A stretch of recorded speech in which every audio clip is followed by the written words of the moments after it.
नमस्कार दोस्तों, स्वागत करता हूं एक बार फिर से मैं आप सभी का यूपीएससी वाला फाउंडेशन चैनल पर। मैं हूं मोहम्मद आसिम। दोस्तों, अभी तक हमने जितना भी हिस्ट्री पढ़ा, जितना भी इतिहास पढ़ा, जितने भी चैप्टर्स पढ़े, जितने भी लेक्चर्स पढ़े, एक चीज आप ये एनालाइज करिए या कर पा रहे होंगे कि चीजें जो हैं, जो सिंपल थी सोसाइटी के अंदर, अब वो बड़ी कॉम्प्लेक्स होती जा रही हैं। याद करिए, मैंने आपको चैप्टर नंबर जब 1 बताया था तो मैंने कहा था इंसान जो है बहुत सिंपल तरीके से जीता है, ना ही उसके लिए उसकी कुछ रिक्वायरमेंट्स थी और ना ही वो इतनी इच्छा रखता था और ना ही उसकी ज़रूरतें थी। ये हमने सिंपल चीज़ें पढ़ी थी। फिर हमने कहा था कि यार नेक्स्ट लेक्चर में कि इंसान जो पहले हंटिंग गैदरिंग कर रहा था, अब वो फूड कल्टीवेशन करने लग गया। याद आ रहा है? तो सोसाइटी देखिए धीमे धीमे धीमे धीमे बदलने लगी। एंड देन मैंने आपको वैदिक पीरियड के बारे में बताया था। वैदिक पीरियड मैंने कहा था कि भाई दो पार्ट्स में डिवाइड किया था, ऋग वैदिक पीरियड, अर्ली वैदिक पीरियड, और दूसरा लेटर वैदिक पीरियड। और दोनों की जो डिवाइडिंग लाइन थी वो थी 1000 बीसी। 1000 बीसी में आयरन की खोज हो गई थी, जिसके बाद काफी चेंजेस देखने को मिलते हैं ऋग्वैदिक पीरियड में और लेटर वैदिक पीरियड में। मतलब 1000 बीसी के बाद चेंजेस हुए और इसीलिए अगले फेज को हम लोग लेटर वैदिक पीरियड बोलते हैं। Dividing line 1000 BC. अब जब मैं आपको लास्ट लेक्चर पढ़ा रहा था तो मैंने आपको बताया था कि वर्णा सिस्टम एग्जिस्टेंस में आ गया था। और वर्णा मतलब 4 एक वर्ण थे, ब्राह्मण, क्षत्रिय, वैश्य, शूद्र। ठीक है? और याद करिए, मैंने आपको एक बहुत इंपॉर्टेंट लाइन दी थी और वो ये कि varna system was based on birth. Varna system birth पे बेस्ड था। यानी अगर आप ब्राह्मण फैमिली में पैदा हुए हैं तो आप ब्राह्मण हो जाएंगे, अगर आप क्षत्रिय फैमिली में पैदा हुए हैं तो आप क्षत्रिय हो जाएंगे, अगर आप वैश्य में पैदा हुए हैं अकॉर्डिंगली आप उस फैमिली को या उस वर्ण को बिलोंग करेंगे। ठीक है? ये लाइन मैंने आपको दी थी कि varna system based on birth. बहुत इंपॉर्टेंट लाइन है। और एक चीज और आपको मैंने बताई थी या आपने एनालाइज करी कि जो वर्ण सिस्टम था उसमें जो दो टॉप के वर्ण थे, यानी कि ब्राह्मण और क्षत्रिय, ये दोनों प्रिविलेजेस एंजॉय करते थे, इनको बहुत प्रिविलेजेस मिलते थे सोसाइटी के अंदर। और जो नीचे के दो वर्ण थे वो बहुत ऐसे क्लास थे जिनको प्रिविलेजेस नहीं मिलते थे। तो अब सोसाइटी में अब जो दिक्कत आने लगी वो ये कि लोग जो है ये ब्राह्मण्स या जो प्रिविलेज क्लास है उनके खिलाफ आवाज उठाने लगे। And to be very precise, मैं आपको बताऊं कि ब्राह्मण्स के खिलाफ आवाज उठने लगी क्योंकि उनको ज्यादा प्रिविलेज मिलते थे।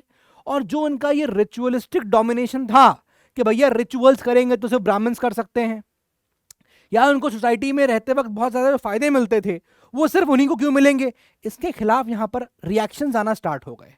और क्षत्रिय थे जो ब्राह्मण्स की इस डोमिनेशन को अपोज कर रहे थे या उसके खिलाफ रिएक्शन दे रहे थे। बात समझ में आ रही है कि नहीं आ रही है? बहुत इंपॉर्टेंट बात है। ठीक है? तो एंशिएंट हिस्ट्री में जब ये महाजनपद का पीरियड चल रहा था, ये वैदिक लिटरेचर महाजनपद का पीरियड चल रहा था, तो उस दौरान इस तरह के रिलीजियस चीजों से, मतलब जो ब्राह्मण्स उस वक्त चला रहे थे, रिचुअल्स कर रहे थे, उसके अगेंस्ट एक या दो, मैं कहूं दो नए कॉन्सेप्ट्स या दो नए रिलीजन्स सामने आते हैं, और वो था बुद्धिज्म और जैनिज्म।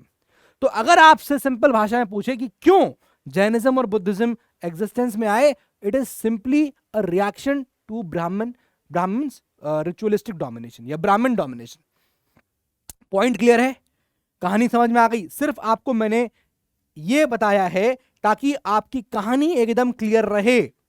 आपकी लिंक, कहानी की जो लिंकेज है ना वो बनना चाहिए, सिर्फ लिंकेज। और ये रीजंस आपके अब नेक्स्ट चैप्टर में नहीं दिए हैं, लेकिन मैं आपको बता रहा हूं ताकि आप दोनों चैप्टर्स को लिंक कर सको कि कैसे शुरू हो गया।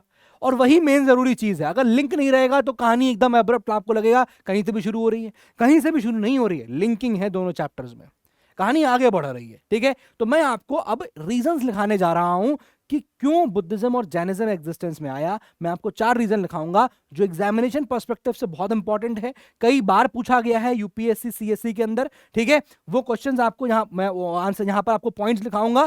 ठीक है? उसको नोट करिए, उसको नोट करिए। आपके क्लास 6 एनसीईआरटी में नहीं दिया है लेकिन फिर भी लिखा रहा हूं। ठीक है? चलिए हेडिंग दीजिए मेरे साथ में, बहुत इंपॉर्टेंट है। Please give the heading reasons for birth of Buddhism and Jainism. ठीक है? मैं बहुत सारी चीजें ऐसी बताऊंगा आज के लेक्चर में आपको जो आपकी क्लास 6 एनसीईआरटी में नहीं है, लेकिन जरूरी है जानना, क्योंकि उसके बिना कहानी अधूरी है। बड़ी क्लासेस में जब हम लोग पढ़ेंगे एनसीईआरटीज को, तो वहां पर आपको ये चीजें मिलेंगी जो मैं आपको अभी बताऊंगा, अलग से मिलेंगी, लेकिन मैं यहाँ जानबूझ के बता रहा हूं ताकि कभी आपका इंटरेस्ट ना खो जाए, आपका इंटरेस्ट बना रहे, इसलिए बताऊंगा, ठीक है, लेकिन आसान भाषा में, एकदम आसान भाषा में। चलिए मेरे साथ ये चीजों को बना लीजिए, काफी इंपॉर्टेंट है diagram, very very important from the exam perspective also.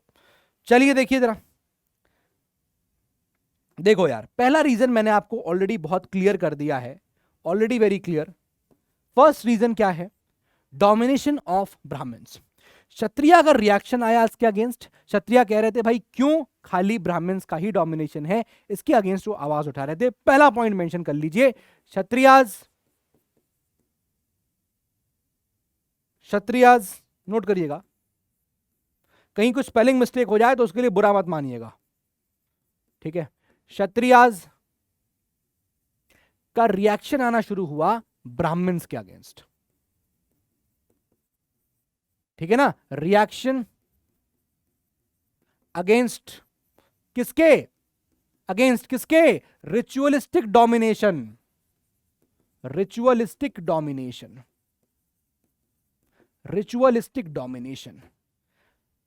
बात समझ में आ गया पहला पॉइंट। और इसी वजह से यहां पर नाम सामने आता है, और किसका? दो बहुत ही इंपॉर्टेंट लोगों का, और वो है Lord Mahavir, Lord Mahavir and Gautam Buddha.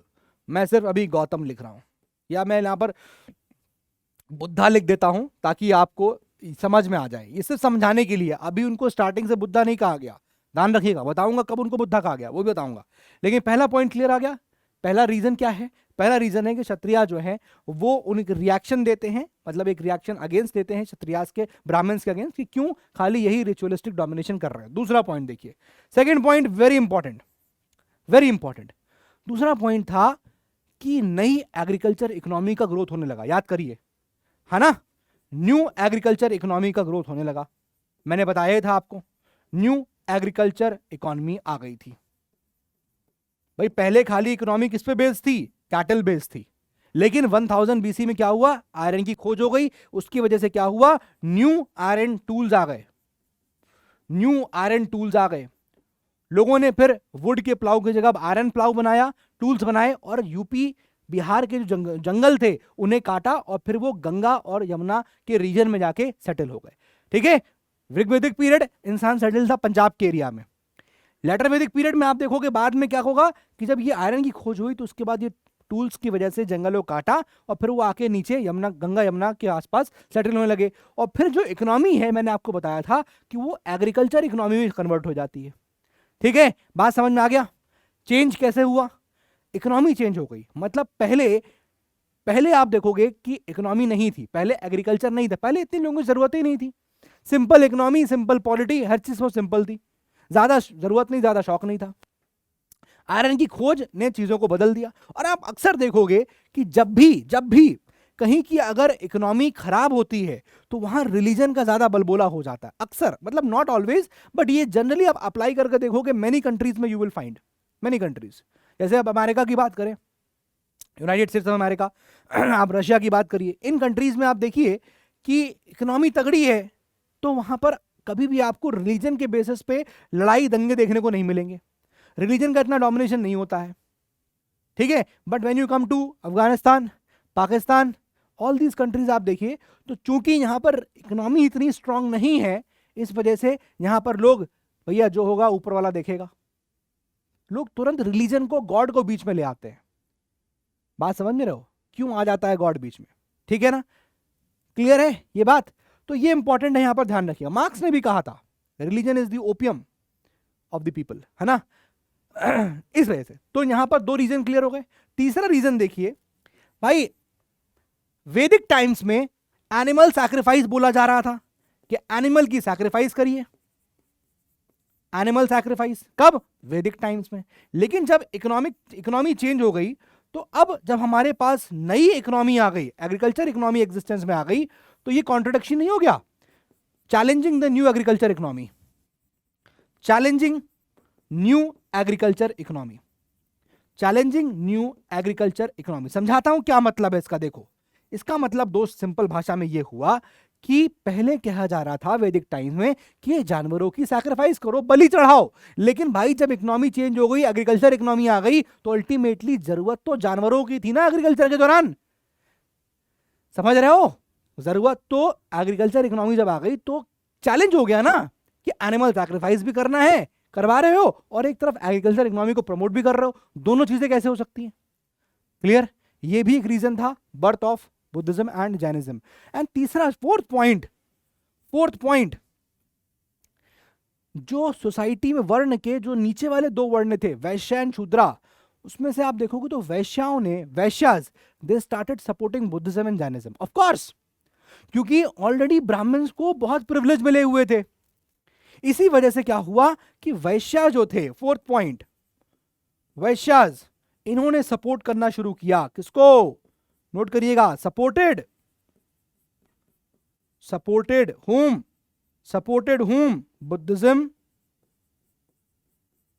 Buddhism and supported Jainism. बात समझ में आ गई कि नहीं आ गई? Are the 4 points clear? ये मैंने आपको जानबूझ के बताया ताकि आपकी स्टोरी लिंक रहे कि क्यों बुद्धिज्म और जैनिज्म राइज में आए और कैसे हम लोग उसको अब यहां पर पढ़ रहे हैं। तो आउटकम क्या निकल के आया? आउटकम निकल के आया बर्थ ऑफ, एक तरफ लिखिएगा बुद्धिज्म, एक तरफ लिखिए बुद्धिज्म, और एक तरफ लिखिएगा जैनिज्म। बुद्धिज्म एंड जैनिज्म हम लोग दोनों को डिस्कस करेंगे जितना हमारे क्लास 6 के एनसीईआरटी में। थोड़ा मैं आपको ज्यादा ही बताऊंगा ताकि चीजें कनेक्ट हो जाएं। जब मैं बुद्धिज्म की बात करता हूं यहां पर प्लीज नोट करिएगा, बुद्धिज्म फाउंडर, नोट करिए फाउंडर कौन था इसका? सिद्धार्थ। Founder was Siddhartha. और बुद्धिज्म फाउंडर सिद्धार्थ को हम लोग गौतम के नाम से जानते थे। ओहो, ये है सर का असली कहानी। ऑल्सो नोन एज, एक लिख रहा हूं, ऑल्सो नोन एज क्या? गौतम। यही आगे जाके बुद्ध कहलाएंगे, अभी देखना। यहां तक बात समझ में आ गई? और इनका जन्म जो है लगभग 2500 ईयर्स अगो होता है। प्लीज नोट करिएगा, बर्थ 2500 ईयर्स अगो। यहां तक कहानी क्लियर हो गई? अब जब ये एग्जिस्टेंस में आया बुद्धिज्म रिलीजन, तो उस वक्त सिनारियो कैसा था ये समझना है। पहले यहां पर एक चीज और लिख लीजिए आप, गौतमा जो है ये एक्चुअली क्षत्रिय थे, और ये एक गण को बिलोंग करते थे, साक्या गण। कहीं कहीं आपको ये बड़ी बुक्स में या फिर आपको वर्ड क्लैन देखने को मिलता है, साक्या क्लैन या फिर साक्या गण। ये पॉइंट्स यहां पर आप नोट कर लीजिए। नाउ अब देखिए कि जब ये बुद्धिज्म रिलीजन एग्जिस्टेंस में आ रहा है तो उस वक्त सिनारियो कैसा है। प्लीज सी, लिखिएगा सिनारियो। अब सिनारियो देखिए, समझने वाली बात है। तो वो पीरियड ऐसा था जब महाजनपद लड़ भी रहे थे, महाजनपद एग्जिस्टेंस में थे, ठीक है, और उस वक्त चीजें बड़ी तेजी से बदल रही थी। Because of the discovery of iron बहुत सारी चीजें बहुत जल्दी चेंज हो रही थी, चाहे वो इकोनॉमी हो, चाहे वो पॉलिटी हो, चाहे वो सोसाइटी हो, चाहे वो रिलीजन हो, सब चेंज हो रहा था। ठीक है, तो पहला पॉइंट लिखिए, फर्स्ट पॉइंट लिखिए, टाइम्स चेंजिंग रैपिडली। बहुत तेजी से चीजें जो हैं वो बदल रही थी। Times changing rapidly. पॉलिटिकली क्या चेंज आया देखने को मिला? सम महाजनपद बहुत पावरफुल हो गए थे। सम महाजनपदाज क्या हो गए थे? बहुत पावरफुल हो गए थे। ये भी हमने देखा था। ठीक है, थर्ड पॉइंट, नए नए सिटीज एग्जिस्टेंस में आने लगे। नोट करिएगा, न्यू सिटीज एग्जिस्टेंस में आने लगे। इसके अलावा लाइफ बेटर होने लगी विलेजेस के अंदर। लाइफ बेटर, या फिर ऐसे लिखिए लाइफ बिकमिंग बेटर। कहां पर? In villages. और हर सिनारियों में कुछ ऐसे लोग होते हैं, एग्जिस्ट करते हैं, जो होते हैं विचारक, जिनको हम बोलते हैं थिंकर्स। और ये जो थिंकर्स थे, जब ये बुद्धिज्म और जैनिज्म एग्जिस्टेंस में आया, तो फिर उस वक्त अब ये दो तीन चीजों के बारे में सोचने लगे, या मैं आपको दो चीजें बताता हूं, ये दो चीजों के बारे में समझने की कोशिश कर रहे थे। पहला, कि ये जो चेंजेस हो रहे हैं सोसाइटी के अंदर बुद्धिज्म और जैनिज्म पीरियड के अराउंड, ये रिलीजन में चेंज आ रहा है। ब्राह्मण्स का जो डोमिनेशन था, अब उसकी जगह बुद्धिज्म और जैनिज्म आ रहे हैं, फ्लरिश कर रहे हैं, पॉलिटी में चेंज हो गया, इकोनॉमी में चेंज हो गया। ये सब चेंजेस क्यों हो रहे हैं, इन चेंजेस को स्टडी करने की कोशिश करने लगे ये थिंकर्स। लिखिएगा, ट्राइंग टू अंडरस्टैंड, क्या? Changes in society,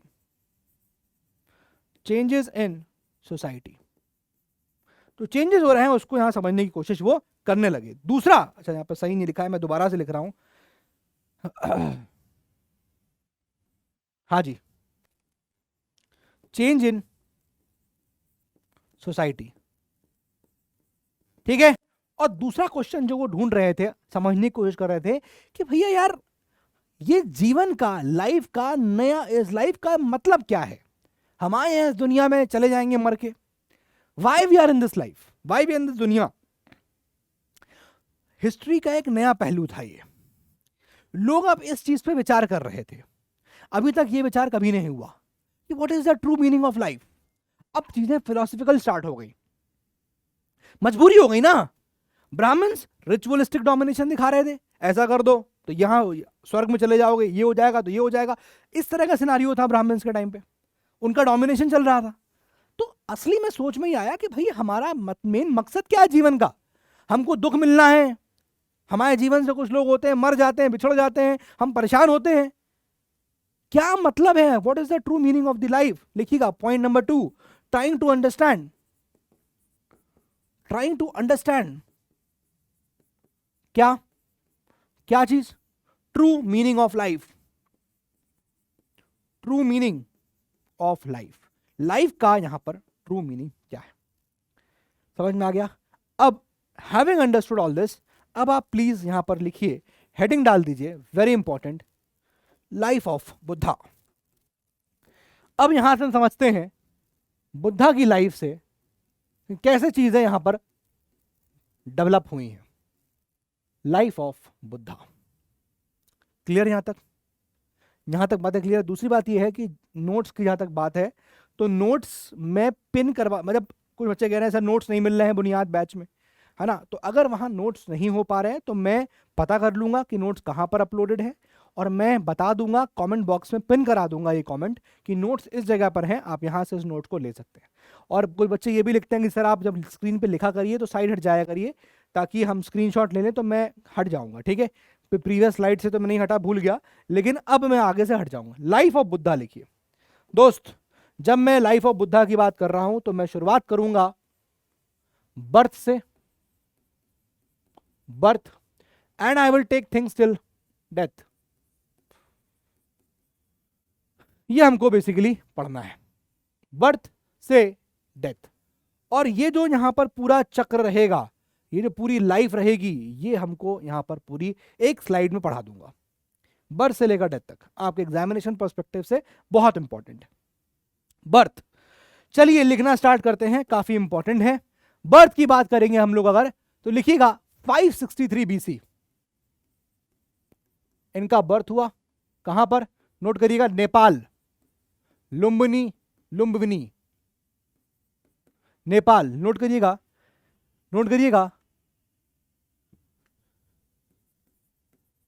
Nepal,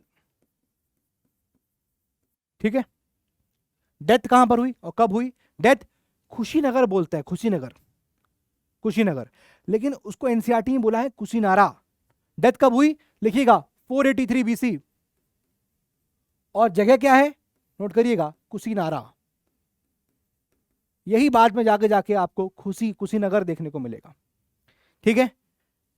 birth 563 BC, death 483 BC. अब इसी को, इनकी बर्थ को हम लोग एक वर्ड से बोलते हैं जिसको कहा जाता है जन्मा या जन्म, है ना? तो इसको हम लोग यहां बोलते हैं जन्मा, ठीक है।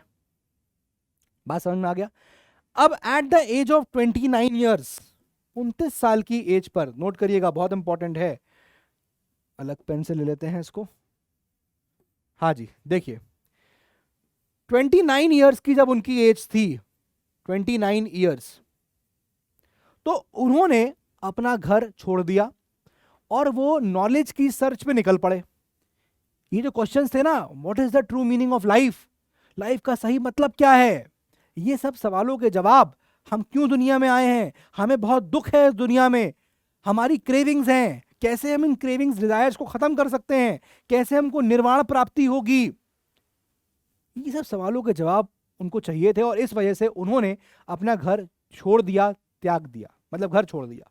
सो basically at the age of 29 years क्या किया, लेफ्ट हाउस या लेफ्ट होम, मतलब एक तरह से उन्होंने अपने कंफर्ट्स को त्याग दिया, हाउस के कंफर्ट्स को, घर के कंफर्ट्स को छोड़ दिया, और इसी को हम लोग बोलते हैं रिनंसिएशन। नोट करिएगा, ये वर्ड होता है, इसको बोलते हैं हम लोग रिनंसिएशन, होता ना, ही रिनाउंस दी वर्ल्ड। तो उन्होंने 29 ईयर्स की एज पे वर्ल्ड को रिनाउंस कर दिया। ठीक है, अब वो सवाल, वो जवाब ढूंढ रहे हैं कि कैसे हमें नॉलेज के, मतलब नॉलेज की सर्च में है, हमें वो ज्ञान की सर्च में है, वो नॉलेज ढूंढ रहे हैं, वो सब चीजों की सर्च में यहां पर निकल जाते हैं, और इसी को यहां पर बोला जाता है, आप बड़ी जब एनसीईआरटी पढ़ेंगे तो वहां पर आएगा, प्लीज लिख लीजिए, महाभिनिष्क्रमाना, इस वर्ड से इस रिनंसिएशन को बोला जाता है। आगे जाके जब मैं आपको बड़ी क्लासेस के एनसीईआरटी पढ़ाऊंगा तो वहां पर इसका सिंबल ही बताऊंगा कि इसका सिंबल क्या है, अभी रहने देते हैं। अब जब इन्होंने यहां पर ये त्याग दिया घर, तो फिर इनके यहां पर टीचर थे, पहले टीचर जिससे इन्होंने मेडिटेशन की आर्ट सीखा, art of meditating, first teacher, note करिएगा, फर्स्ट टीचर, और इन टीचर से ही उन्होंने गौतम लॉर्ड बुद्ध ने मेडिटेशन की आर्ट सीखी, फर्स्ट टीचर, लिखिएगा आलमा, प्लीज नोट, आपकी एनसीईआरटी में तो मेंशन नहीं है, सॉरी अलारा है ये, वेरी सॉरी से, ठीक है, और इन्हीं से इन्होंने आर्ट ऑफ मेडिटेशन सीखा, learn the art of meditation from him. मैं पूरा नहीं लिख रहा हूं, learn the art of meditation, बस इतना लिख रहा हूं, आर्ट ऑफ मेडिटेशन इन्होंने से सीखा था, मेडिटेशन। ठीक है, अब क्या हुआ, जब इन्होंने आर्ट ऑफ मेडिटेशन सीख लिया, तब बहुत दिनों तक इन्होंने किया यहां पर क्या, मेडिटेशन, और जब मेडिटेशन करते रहे तो at the age of 35 years, 35 years की एज पे पीपल ट्री के नीचे, पीपल के पेड़ के नीचे, कहां पर, बोध गया में, बोध गया में इनको क्या मिला, एनलाइटनमेंट, इनको क्या मिला, एनलाइटनमेंट, और इसी के बाद इनको बुद्धा के नाम से जाने लगा, या फिर द वाइज वन, इसी के बाद इनको क्या कहने लगे, इसी के बाद इनको हम लोग बुद्ध के नाम से जानने लगे। अभी तक गौतम के नाम से जानते थे, अब बुद्धा और वाइज वन इसके नाम से जानने लगे। यहां तक समझ में आ गया? ठीक है, ये काफी इंपॉर्टेंट है, इसको आपको यहां नोट करना चाहिए, अभी आपके एनसीईआरटी में नहीं है, लेकिन आपसे ये इसके बाद बड़ी क्लासेस में डेफिनेटली आके पूछेगा। ठीक है, और इसी को हम लोग बोलते हैं, एनलाइटनमेंट को टेक्निकल वर्ड में बोला जाता है निर्वाणा। ठीक है, अब फाइनल क्या हुआ, जब उनको यहां पर इतनी चीजें आ गई, मेडिटेशन उनको यहां पर एनलाइटनमेंट मिल गया, तो फिर उसके बाद उन्होंने अपने पहली बार अपने स्टूडेंट्स को या सरमन, अपने बच्चों को, मतलब स्टूडेंट्स को सिखाया, तो फर्स्ट सरमन जो उन्होंने दिया वो नोट करिएगा, फर्स्ट सरमन, फर्स्ट सरमन कहां दिया, सारनाथ, सारनाथ कहां पर है, नियर बनारस, नियर वाराणसी। ठीक है, फर्स्ट सरमन उन्होंने दिया, बात समझ में आ रही है कि नहीं आ रही है, फर्स्ट सरमन वेरी इंपॉर्टेंट, और इसी को बोला जाता है धर्म चक्र परिवर्तन, धर्म चक्र परिवर्तन। अब ये कुछ टेक्निकल वर्ड हैं जो यूपीएससी आपसे पूछ लेता है, अभी से इसको पढ़ना शुरू करिए, आदत डालिए, ताकि आपको ये याद हो पाए। ठीक है, समझ में आ रहा है, लाइफ ऑफ बुद्धा यहां पर अच्छे समझ में आ रही है, कैसे चीजें, स्क्रीनशॉट लेना हो तो ले लीजिए, आप स्क्रीनशॉट ले सकते हैं। ठीक है, ठीक है। और ये जो वर्ड है इसका बताना भूल गया मैं, इसको बोलते हैं महापरिनिर्वाणा,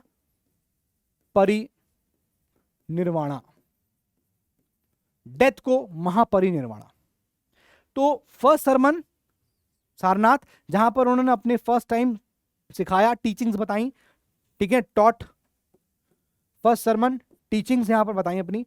तो ये है पूरा अभी तक जो आपको यहां पर इनकी लाइफ से रिलेटेड आपको फिलहाल अभी क्लास 6 के लेवल पे जानना चाहिए। नोट कर लीजिए, इसको लगा लीजिए स्टार, ठीक है। तो जब यहां पर इनको ये एनलाइटनमेंट मिल गया तो वो पैदल चले, फुट पे चले, और वो जगह जगह जाते रहे और लोगों को टीचिंग्स सिखाते रहे, ठीक है ना। वो किसी धार्मिक विषय पे बात करते रहे, उपदेश देते रहे, ये सब काम जो है वो करते रहे व्हेन ही गॉट एनलाइटनमेंट। और एनलाइटनमेंट के बाद वो जब चलते हैं तो पहला सरमन देते हैं ना सारनाथ में, तो उसके बाद चलते रहेंगे, और वो जगह जगह जा जाके रुकते नहीं है, जगह जगह जा जाके वो लोगों को उपदेश देते हैं, वो टीचिंग्स सिखाते हैं, देते हैं, पढ़ाते हैं, ये सब काम करते हैं, ठीक है। अब उनकी टीचिंग्स क्या क्या थी, जब मैंने वर्ड बोला है टीचिंग्स, तो उनकी टीचिंग्स क्या क्या थी, चलिए यहां पर आपको, आप एनसीईआरटी बड़ी क्लासेस में पढ़ेंगे हम लोग, तो वहाँ बहुत सारी चीज़ें पढ़ेंगे, है ना, उनकी कई सारी थ्योरीज है वो देखेंगे। लेकिन फिलहाल अभी मैं आपको बताने जा रहा हूँ, एनसीईआरटी में ये वर्ड का यूज़ नहीं किया गया, एनसीईआरटी बिना वर्ड यूज वो टर्मिनोलॉजी यूज़ किया आपको बताता है, लेकिन मैं बताता हूँ एक तरह से 4 नोबल ट्रुथ्स हैं। टीचिंग्स में उनकी क्या आता है, प्लीज नोट करिए, टीचिंग्स, टीचिंग्स, चलिए देखिए, काफ़ी इंपॉर्टेंट है, फिर से काफ़ी इंपॉर्टेंट है, देखिए जरा पहला पॉइंट, फर्स्ट, अब उन्होंने पहले ये कहा कि भैया इस दुनिया में बहुत दुख है, बहुत सॉरो है, बहुत अनहैप्पीनेस है। मैं एक वर्ड लिख रहा हूं, बस मैं लिख रहा हूं दुख, ठीक है। वैसे आपके एनसीईआरटी में लिखा हुआ है कि बहुत ज्यादा वर्ड यूज किया गया है सॉरो, वर्ड यूज किया गया है अनहैप्पीनेस, ये वर्ड यूज किया गया है, और इसी को बोला जाता है दुखा, दुख। बुद्धिज्म, लॉर्ड बुद्धा ने कहा कि बहुत दुख है जीवन में, ठीक है, बहुत दुख है, लेकिन उन्होंने कहा साथ में कि उस दुख का रीजन भी है, there is a cause of suffering, बहुत ज्यादा सॉरो है, बहुत ज्यादा सफरिंग है, आप ऐसे लिख लीजिए, सफरिंग, सॉरो, अनहैप्पीनेस, बहुत ज्यादा, और तीनों के लिए एक वर्ड यूज किया गया दुखा। तो बुद्ध ने कहा कि भाई बहुत ज्यादा दुख है जीवन में, ठीक बात है।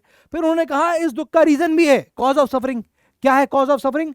हमारी डिजायर्स, हमारी क्रेविंग्स, हमारी डिजायर्स, हमारी क्रेविंग्स कभी खत्म ही नहीं होती, कभी ये चाहिए तो कभी वो चाहिए, और कभी कभी हमको अगर वो चीज मिल जाती है तो हम और चीजें चाहने लगते हैं, ठीक है। इसको वो बोलता है क्या, थर्स्ट, थर्स्ट। और एक वर्ड यूज किया गया है तन्हा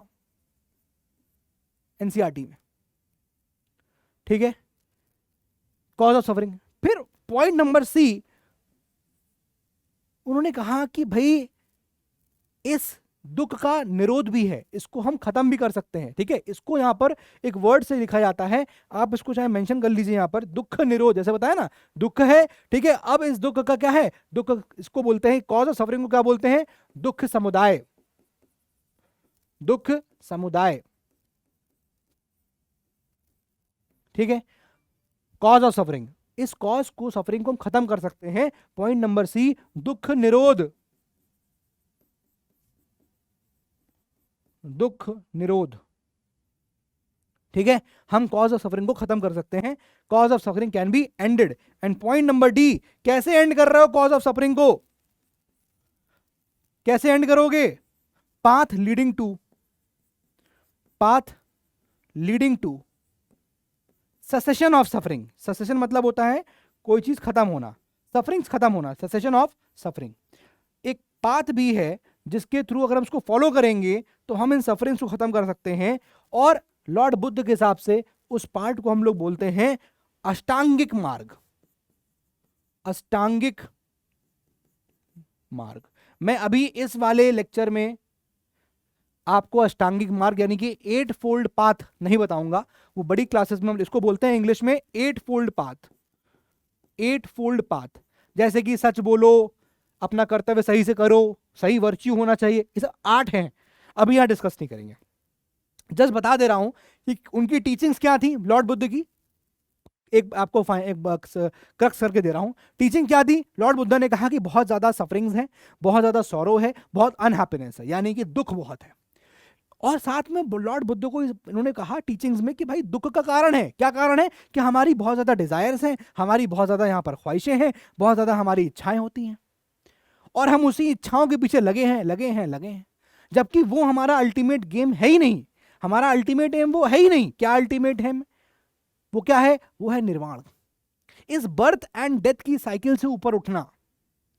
सर कैसी बातें कर रहे हो, ये बात कैसी कर रहे हो, फिलोसफिकल बातें हैं, ठीक है। तो इसको बोलते हैं दुख समुदाय, कॉज ऑफ सफरिंग। लेकिन इसको हम खत्म भी कर सकते हैं, दुख निरोध, there is cessation of suffering. कैसे करोगे सेसेशन ऑफ सफरिंग, वो है अगर आप इस अष्टांगिक मार्ग को फॉलो करो। कॉपी कर लीजिए, कॉपी कर लीजिए। अब इसके अलावा साथ में लॉर्ड बुद्ध ने 2-3 बातें और बोली। क्या बोली, जरा देखिए, जरा 2-3 बातें और क्या बोली, please see, please see, please see. First, उन्होंने कहा कि देखिए सबका जीवन जो है वो इंपॉर्टेंट होता है, ऐसा नहीं कि सिर्फ इंसानों का, ऐसा नहीं सिर्फ इंसानों का। उन्होंने कहा सबका जीवन इंपॉर्टेंट है, आप किसी की हत्या ना करिए, चाहे वो इंसान हो, चाहे वो जानवर हो, चाहे वो नेचर हो। याद आ रहा है अब क्यों अशोक कन्वर्ट हो गया था, अशोका कलिंग को लड़ाई के बाद, ठीक है ना।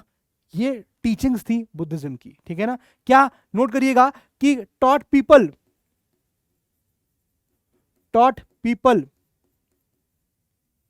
To be kind, to be kind, किसको, टॉट पीपल कि वो काइंड रहें, किसके खिलाफ, किसके अगेंस्ट, वो काइंड रहें ह्यूमंस के लिए भी, एनिमल्स के लिए भी, और नेचर के लिए भी। इन तीनों के लिए आदमी को काइंड रहना चाहिए। पहली टीचिंग्स ये लॉर्ड बुद्ध की थी, ठीक है, ठीक है। दूसरा, या इसको दूसरा पॉइंट बना लीजिए, दूसरा, respect the life of others, respect the life of others. और अदर्स में कौन कौन आ गया, यहां पर आ जाइए, ह्यूमंस, दूसरे आदमियों की लाइफ को रिस्पेक्ट करिए, एनिमल्स की लाइफ को भी रिस्पेक्ट करिए, और नेचर को भी रिस्पेक्ट करिए। Point number 2। Point number C, उसने कहा, बुद्धा ने जी कहा कि हमारे जो कर्म हैं, हमारे जो एक्शंस हैं, हमारे एक्शंस चाहे अच्छे हों चाहे बुरे हों, हमको इसका फल, हमको इसका नतीजा मिल जाएगा यहीं पर, ठीक है। नोट करिएगा, अवर कर्मा, ये हमारे कर्म, जिसको हम लोग क्या बोलते हैं, एक्शंस। अब वो एक्शंस कैसे भी हों, चाहे वो एक्शंस गुड हों, चाहे वो एक्शंस बैड हों, कैसे भी एक्शंस हों, ये एक्शंस हम लोगों को क्या करेंगे, ये एक्शंस हम लोगों को अफेक्ट करेंगे इस लाइफ में भी और अगली लाइफ में भी। गुड और bad will affect us, note करिएगा, विल अफेक्ट अस, हम लोगों को अफेक्ट करेगा कहां, इन दिस लाइफ, इस लाइफ में भी हमको अफेक्ट करेगा, एंड नेक्स्ट। मतलब ऐसा नहीं है कि आप सोचोगे यार कि हमने इस जीवन में खराब काम कर लिया, अगले जीवन में सही काम कर लेंगे, ऐसा नहीं। वो लॉर्ड बुद्ध कह रहे हैं कि भाई आपके कर्म, आपके एक्शंस भले ही वो अच्छे हो, तो आपको ऐसा नहीं, अच्छे एक्शंस हैं तो आपको उसका फायदा इस दुनिया में मिलेगा और अगले जीवन में मिलेगा, और अगर खराब एक्शंस हैं तो उसका आपको नुकसान इस जीवन में मिलेगा और अगले जीवन में मिलेगा। ये है यहाँ पर जो टीचिंग्स थी लॉर्ड बुद्ध की। इसको भी आप चाहें तो पहले यहाँ पर स्क्रीनशॉट लेके लिख लीजिए, ठीक है। अच्छा, एक पॉइंट है यहाँ पर जो और मेंशन कर दूं, फिर आप नोट करिएगा कि ये सब चीजें प्राकृत लैंग्वेज में सिखाई जा रही थी। आप लोगों से क्वेश्चन रहेगा मेरा, और क्वेश्चन मेरा ये है आप लोगों से, ये बताइए कि वेदास किस लैंग्वेज में थी, ठीक है। समझ में आ गया क्वेश्चन।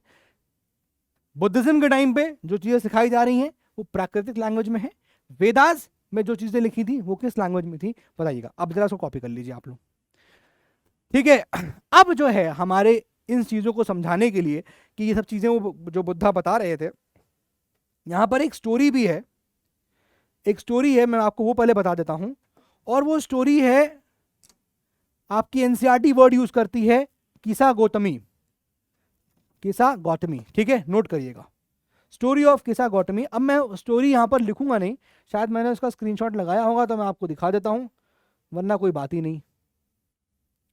उसका स्क्रीनशॉट तो शायद यहाँ पर नहीं लगा हुआ है, नहीं लगा हुआ है। चलिए कोई बात नहीं, कोई बात नहीं, चलिए मैं आपको ऐसे ही बता देता हूँ स्टोरी जो है वो किसा गौतमी की क्या है। किसा गौतमी जो है वो एक लेडी थी, उसका सन जो है उसकी डेथ हो जाती है, उसके लड़के की मृत्यु हो जाती है, तो वो अपने बच्चे को लेकर, जो उसका बच्चा मर जाता है उसको लेकर भाग रही होती है, जगह जगह पे, जगह जगह भाग रही होती है, कैसे मेरा बच्चा जिंदा हो जाए, कुछ कर दो, बचा लो, कुछ कर दो कि मेरा बच्चा जिंदा हो जाए। तो एक व्यक्ति इसको मिलता है, उस वुमेन को, और वो उसे ले जाता है, उस वुमेन को ले जाता है गौतम बुद्ध के पास। ठीक है, गौतम बुद्ध उनसे ये कहते हैं, उस वुमेन से ये कहते हैं कि मैं तुम्हारे बच्चे को जिंदा कर दूंगा, लेकिन तभी एक कंडीशन पे, अगर आप मुझे मस्टर्ड के सीड लेके आ जाएंगे, अगर आप मुझे मस्टर्ड के सीड लेके आएंगे तो मैं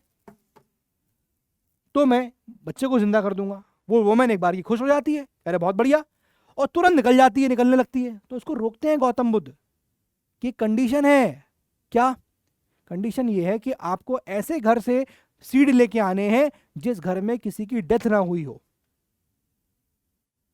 तो उन्होंने कहा कि अच्छा। अब वो लेडी निकली, सारे घर घर घर घर गई वो ढूंढते हुए, लेकिन किसी घर में भी उसको ऐसा कोई घर नहीं मिला जहां पर किसी की डेथ ना हुई हो। कहीं ग्रैंडफादर की डेथ हुई थी, तो कहीं फादर की डेथ हुई थी, कहीं मदर की डेथ है, कहीं ब्रदर की डेथ है, कहीं बहन की डेथ हो चुकी है, कहीं बच्चे की हो चुकी है।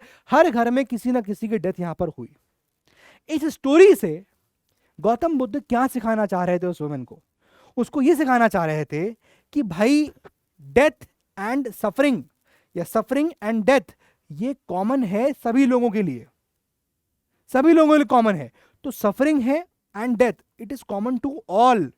ये था स्टोरी ऑफ आपकी स्टोरी है, उसका मेन थीम ये है कि गौतम बुद्ध ये पढ़ाना चाहते थे, ये बताना चाहते थे, सिखाना चाहते थे कि भैया जो सफरिंग्स हैं और जो आपका दुख है वो सबके लिए कॉमन है, सब लोग को आएगा ही आएगा, डेथ सबकी आएगी आएगी। तो इस चीज से मतलब वो मत करिए, आप इस चीज से आप बिल्कुल भी आप अगर इस तरह से सोच रहे हैं तो मत सोचिए। ये उनकी टीचिंग्स थी। ये बात समझ में आ गई? Story is clear. अब इस स्टोरी के बाद मैं आपको आगे बढ़ता हूं और कुछ चीजें सिखाता हूं। एक बटन था वो भी टूट गया मेरा, क्या बताऊं अब। चलिए, खैर क्लियर हो गया यहां तक। अब आप हेडिंग डालिए यहां पर उपनिषद। अच्छा, उपनिषद से पहले मैं आपको कुछ चीजें बताना चाहता हूं ताकि आपका बेसिक्स क्लियर हो। अगेन एनसीईआरटी में नहीं दिया है, लेकिन मैं आपको बताना चाह रहा हूं। देखो, याद करो कि मैंने आपको वैदिक लिटरेचर के बारे में बताया था, या फिर पहले आपको मैं यहां पर वो लिख दूं क्या, the story of the story of story of किसा गौतमी, ये मेंशन कर देता हूं। और यहां पर मैं लिख देता हूं लिसन टू द स्टोरी, ठीक है, वर्बली एक्सप्लेन्ड, ऐसे लिख देता हूं, verbally explained, listen in lecture, ऐसे लिख देता हूं, लिसन इन लेक्चर, उसको लेक्चर में आप लोग सुन लीजिए। और एक चीज यहां पर लिख देता हूं कि इसका मैसेज क्या था, स्टोरी का मैसेज क्या था। मैसेज उसका ये था कि suffering and death is common to all, suffering and death is common to all. ये मैसेज वो गौतम बुद्ध देना चाहते थे, common to all, suffering and death is common to all. बात समझ में आ रही है? क्लियर है? चलिए, अब यहां पर इसके आगे मैं आप लोग को पहले बताता हूं, प्लीज इसी में आप लोग लिख लीजिए, लिखिए वैदिक लिटरेचर।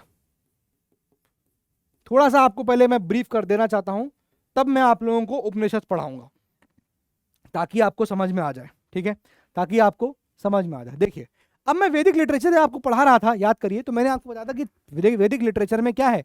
मैंने बताया ना वैदिक लिटरेचर, और हम यहाँ कैसे जानेंगे वेदों के बारे में। वैदिक लिटरेचर, वेद के बारे में पता चलता है। वैदिक लिटरेचर में 4 चीजें हैं, सिर्फ वेद नहीं है। देखिएगा, वैदिक लिटरेचर की बात करेंगे तो पहला आता है आपके वेद सारे, ठीक है, इसको हम लोग संहिता कहते हैं। नोट करिएगा, संहिता, प्लीज नोट कर लीजिए, संहिता, ठीक है। फिर उसके बाद आती हैं, नोट करिएगा, ब्राह्मणाज, ब्राह्मणाज, अभी बताता हूं क्या है ये सब चीजें।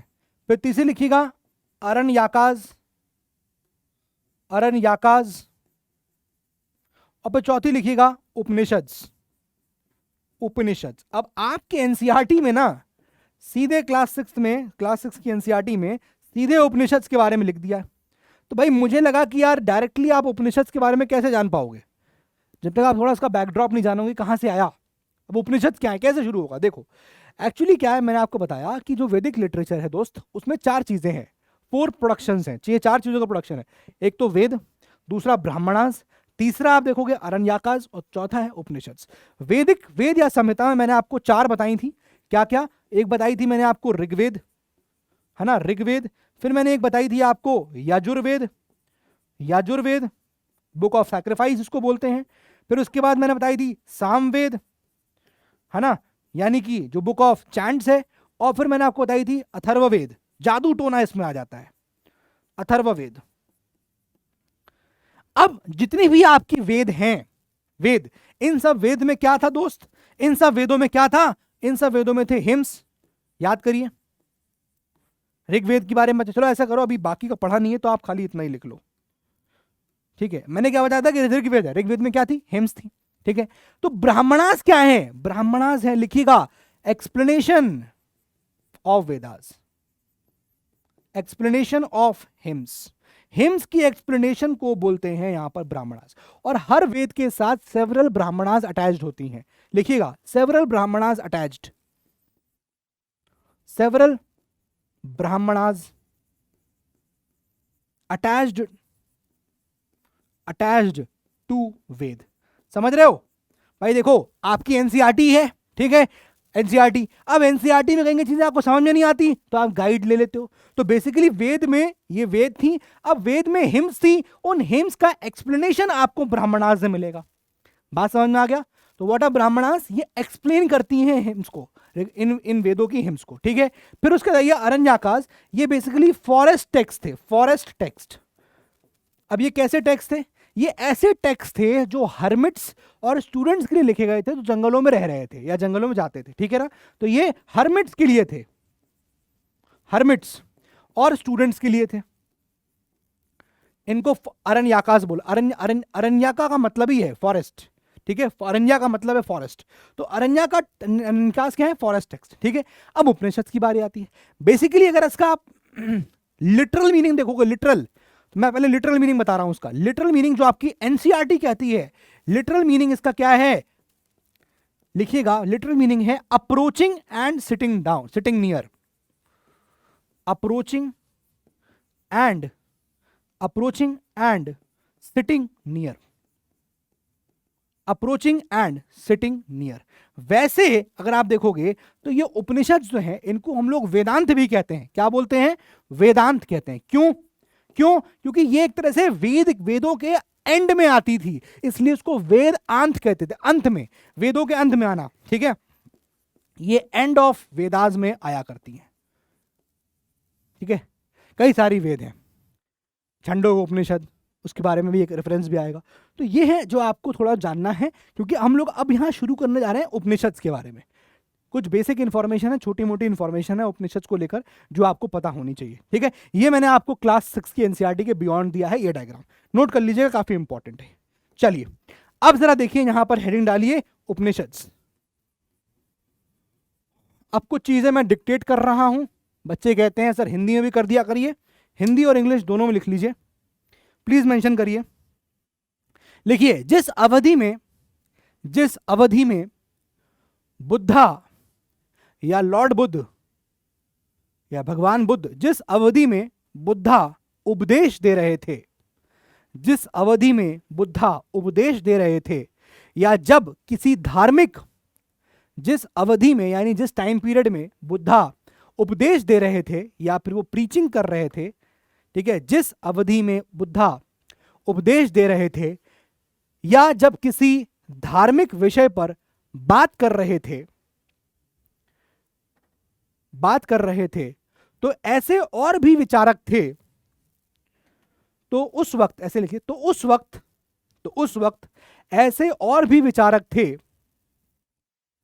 जो मुश्किल सवालों के जवाब ढूंढ रहे थे, जो इस तरह के मुश्किल सवालों के जवाब ढूंढ रहे थे। ठीक है, मैं फिर से रिपीट कर रहा हूं, हिंदी में लिख लीजिए। जिस अवधि में लॉर्ड बुद्धा उपदेश दे रहे थे या किसी धार्मिक विषय पर बात कर रहे थे, तो उस वक्त ऐसे और भी विचारक थे जो इस तरह के मुश्किल सवालों के जवाब ढूंढ रहे थे। अब क्या मुश्किल सवाल? यही वाले कि what is the true meaning of life. जो सवालों के जवाब लॉर्ड बुद्ध ढूंढ रहे थे, है ना, भगवान महावीर ढूंढेंगे अभी, ऐसे और भी विचारक थे जो इस तरह के सवालों के जवाब यहां पर ढूंढ रहे थे। ठीक है, कैसे सवाल थे उनके? सवाल ये थे कि भैया ये लाइफ आफ्टर डेथ क्या होता है, यानी जिंदगी मरने के बाद क्या होता है, इन क्वेश्चंस, हम कहां जाते हैं, हमारा क्या होता है, ऐसे हमें सैक्रिफाइसेस क्यों करनी चाहिए जानवरों की, हम क्यों सैक्रिफाइसेस कर रहे हैं एनिमल्स की, हमें सैक्रिफाइसेस क्यों परफॉर्म करनी चाहिए, हॉर्स सैक्रिफाइस क्यों कर रहे हैं हम लोग, ये सब चीजें क्यों कर रहे हैं, ये सब क्वेश्चंस जो हैं वो यहां पर पूछे जाने लगे। ठीक है ना, तो आगे लिखिए, ये क्वेश्चन भी लिख लीजिएगा, जैसे लाइफ आफ्टर डेथ क्या है, या इसके बाद क्या होगा, मरने के उपरांत क्या होगा, या लाइफ आफ्टर डेथ एग्जिस्ट करता है कि नहीं। ठीक है, दूसरा, हमें सैक्रिफाइसेस क्यों परफॉर्म करने चाहिए, why should be perform the sacrifices, ये यहां पर पूछा जाएगा। ठीक है, आगे लिखिए, प्लीज मेंशन कर लीजिए, नोट कर लीजिए। बहुत सारे विचारकों को यह लगता था, बहुत इंपॉर्टेंट मैं बता रहा हूं, बहुत इंपॉर्टेंट, बहुत सारे विचारकों को यह लगता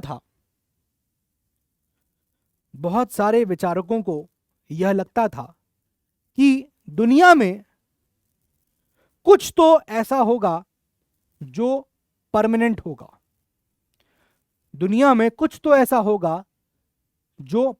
होगा, इसका मतलब क्या है कि हमारे मरने के बाद भी वो चीज एग्जिस्ट कर रही होगी। भाई हम तो मर के चले गए, अब क्या एग्जिस्ट कर रहा है हमारा। तो कुछ विचारक ऐसे भी थे जो ये मान रहे थे या सोच रहे थे कि भैया इस दुनिया में, इस ब्रह्मांड में कुछ तो ऐसा होगा जो हमारे मरने के बाद भी एग्जिस्ट करेगा। और यहीं पर वो कॉन्सेप्ट लेके आते हैं, क्या, प्लीज नोट करिएगा, कॉन्सेप्ट ऑफ नोट करिएगा, इंडिविजुअल सोल, जिसको यहां पर कहा जा रहा है आत्मा। अरे सर, आप तो हिस्ट्री पढ़ाते पढ़ाते कहां ले गए, आत्मा पे ले गए। और दूसरा, यूनिवर्सल सोल, अभी समझ में आएगा कॉन्सेप्ट, देखो, यूनिवर्सल सोल यानी कि ब्रह्मांड। और अब सर समझो पहले क्या कहना क्या चाह रहे हैं वो समझ लो जरा। देखो, यहां पर यह कहा गया, इन लोगों ने, विचारकों ने सोचा कुछ तो ऐसा होगा जो परमानेंट होगा, है ना, हम मर भी जाएंगे उसके बाद भी कुछ चीजें होंगी जो एग्जिस्ट करेंगी। क्या? तो उन्होंने कहा एक तो है सोल, आत्मा, हमारा फिजिकल बॉडी भले ही खत्म हो जाए लेकिन आत्मा एग्जिस्ट करती रहती है। तो एक तो उन्होंने कहा इंडिविजुअल सोल, आत्मा, और दूसरा फिर ये बोला कि यूनिवर्सल सोल, यानी कि ये ब्रह्मांड, ये जो ब्रह्मांड है ये भी तो एग्जिस्ट कर रहा है, ब्रह्मांड का भी तो यहां पर सोल है। और हम सब क्या है, हम सब इसी ब्रह्मांड के एलिमेंट्स ही तो हैं। तभी तो देखोगे अब आगे जाके शंकराचार्य की फिलॉसफी में जाके क्या आया, कण कण में भगवान है। बात समझ रहे हो कि नहीं? और इसीलिए कहा गया कि ये दोनों चीज, चाहे इंडिविजुअल सोल, मेरी आत्मा, या ये ब्रह्मांड, ये दोनों चीजें एक ही हैं। क्या इनका बिलीव था? बिलीव्ड क्या हो गया?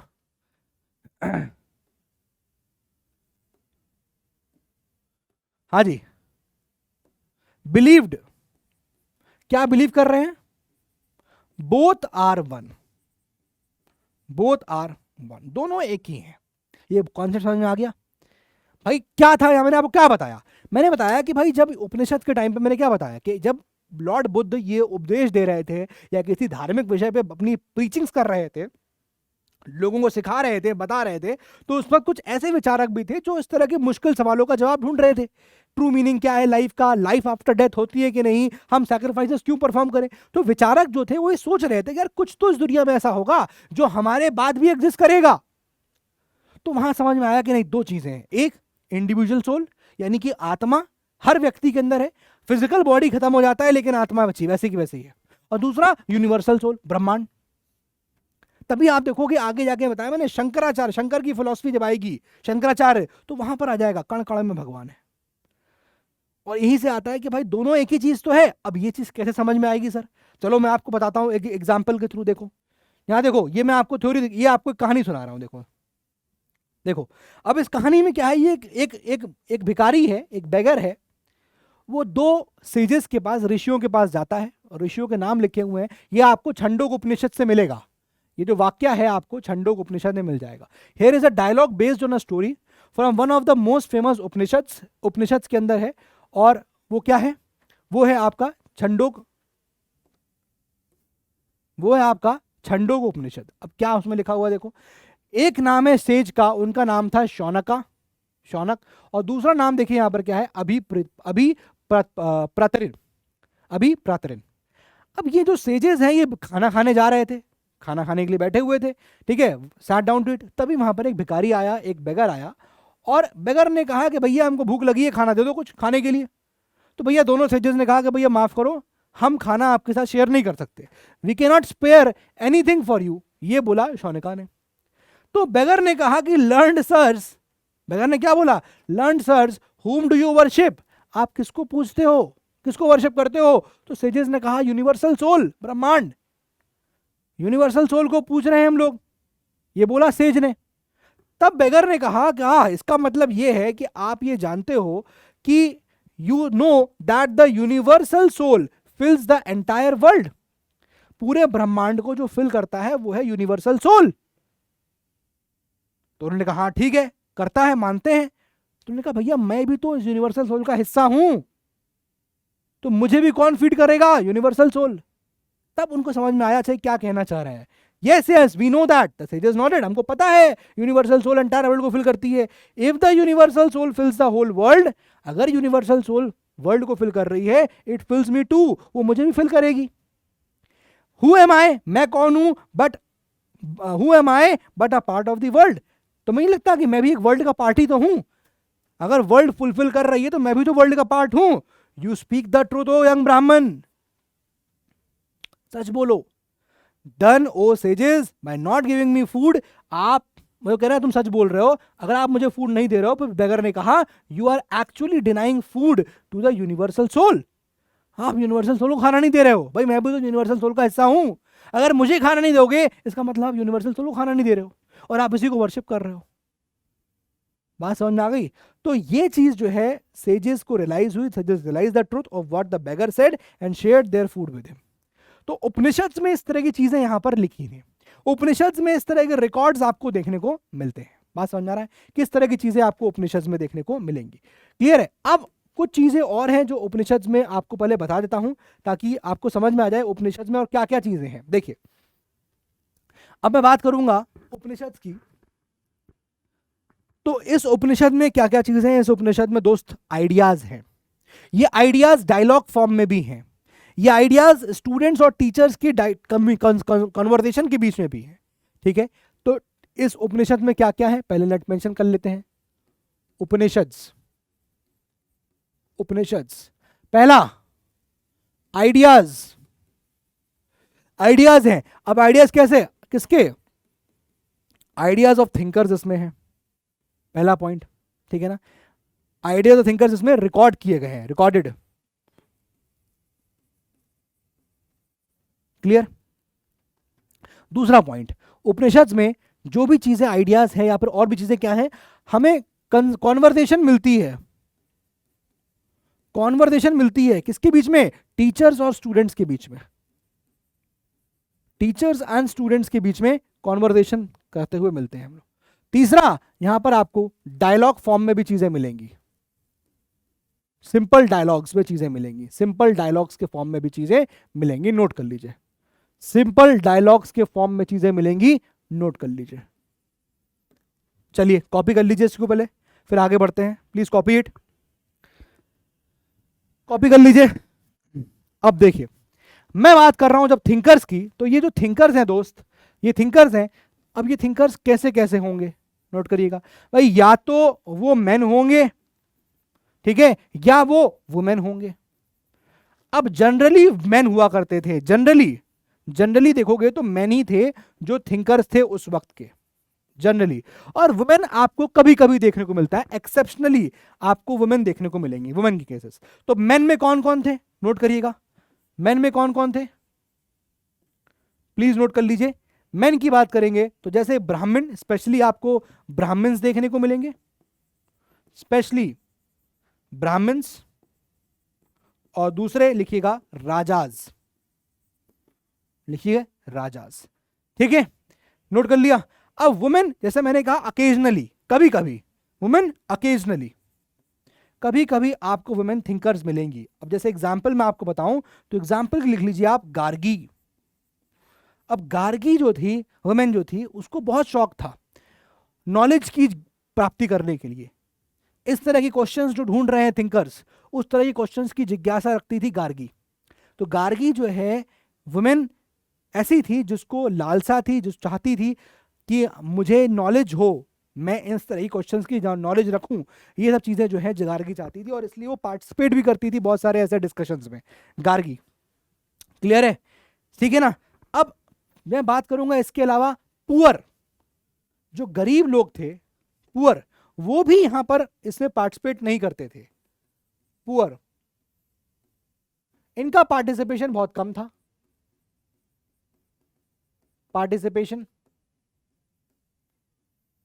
लेस। लेकिन एग्जाम्पल देखिए, एक और यहां सामने एग्जाम्पल आता है जो एक्सेप्शनल केस है, पुअर की तरफ से भी लोग पार्टिसिपेट किए। एग्जाम्पल आपके एनसीईआरटी नाम लेती है, ठीक है, ये लोग वैसे poor people rarely they took part in the discussions, लेकिन सत्यकामा जबाला, एग्जाम्पल लिखिएगा, सत्यकामा जबाला। अब ये जो है ये पुअर फैमिली का था और इसका नाम पड़ा था अपनी मदर के नाम पे, जबाली, ठीक है, ये मदर थी, इसी के नाम पे लड़के का नाम पड़ा था सत्यकामा जबाला। और ये इंटरेस्टेड था in the discussions, interested in discussions, interested in discussions. Note कर लीजिए, please note it down, very important, note कर लीजिए।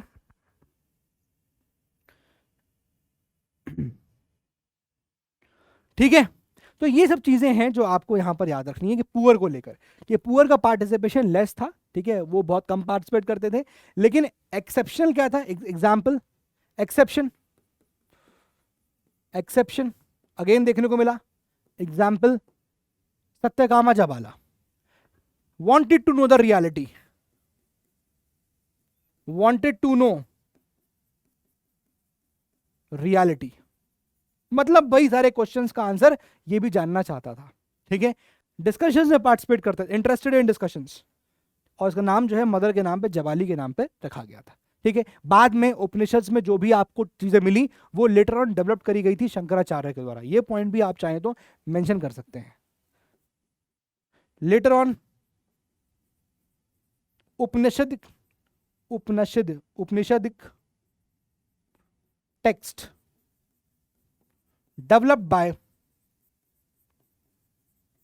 by शंकराचार्य।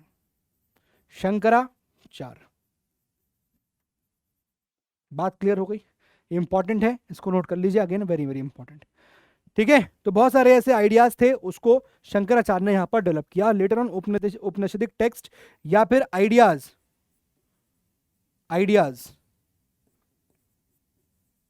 उसको डेवलप किया शंकराचार्य ने, काफी इंपॉर्टेंट है, ठीक है।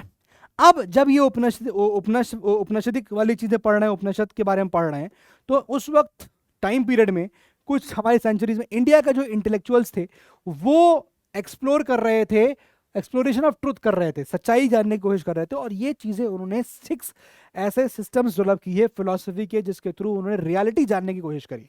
जो लॉर्ड महावीर या गौतम बुद्ध कर रहे थे, लॉर्ड बुद्ध कर रहे थे, तो इस तरह के भारत की बात करेंगे तो ऐसे 6 सिस्टम्स डेवलप हुए थे हमारे इंडियन फिलॉसफी में, इंडियंस इंटेलेक्चुअल के द्वारा, जो ट्रुथ की खोज में या ट्रुथ को एक्सप्लोर करने की कोशिश कर रहे थे। आपके एनसीईआरटी में अभी इनकी थ्योरीज के बारे में नहीं है, ये एक्चुअली आप देखोगे तो फिलॉसफी के मेन, जब आप मेंस में ऑप्शनल चूज करोगे तो आपको इन फिलॉसफी के बारे में पढ़ना पड़ेगा, इन फिलोसफर्स और उनकी फिलॉसफी के बारे में पढ़ना पड़ेगा। लेकिन अभी आपकी इस क्लास 6 की एनसीईआरटी में सिर्फ इनके नाम दिए गए हैं और उनके फाउंडर्स के नाम दिए गए। जैसे कि हम बात करें सांख्या फिलॉसफी, तो वो कपिला ने फाउंड करी थी। योगा फिलॉसफी वो पतंजलि। अब ये योगा ही है भाई, कैसे? ये जो हमने यहां पढ़ा था ना, ये जो हम यहां पढ़ रहे थे ना, क्या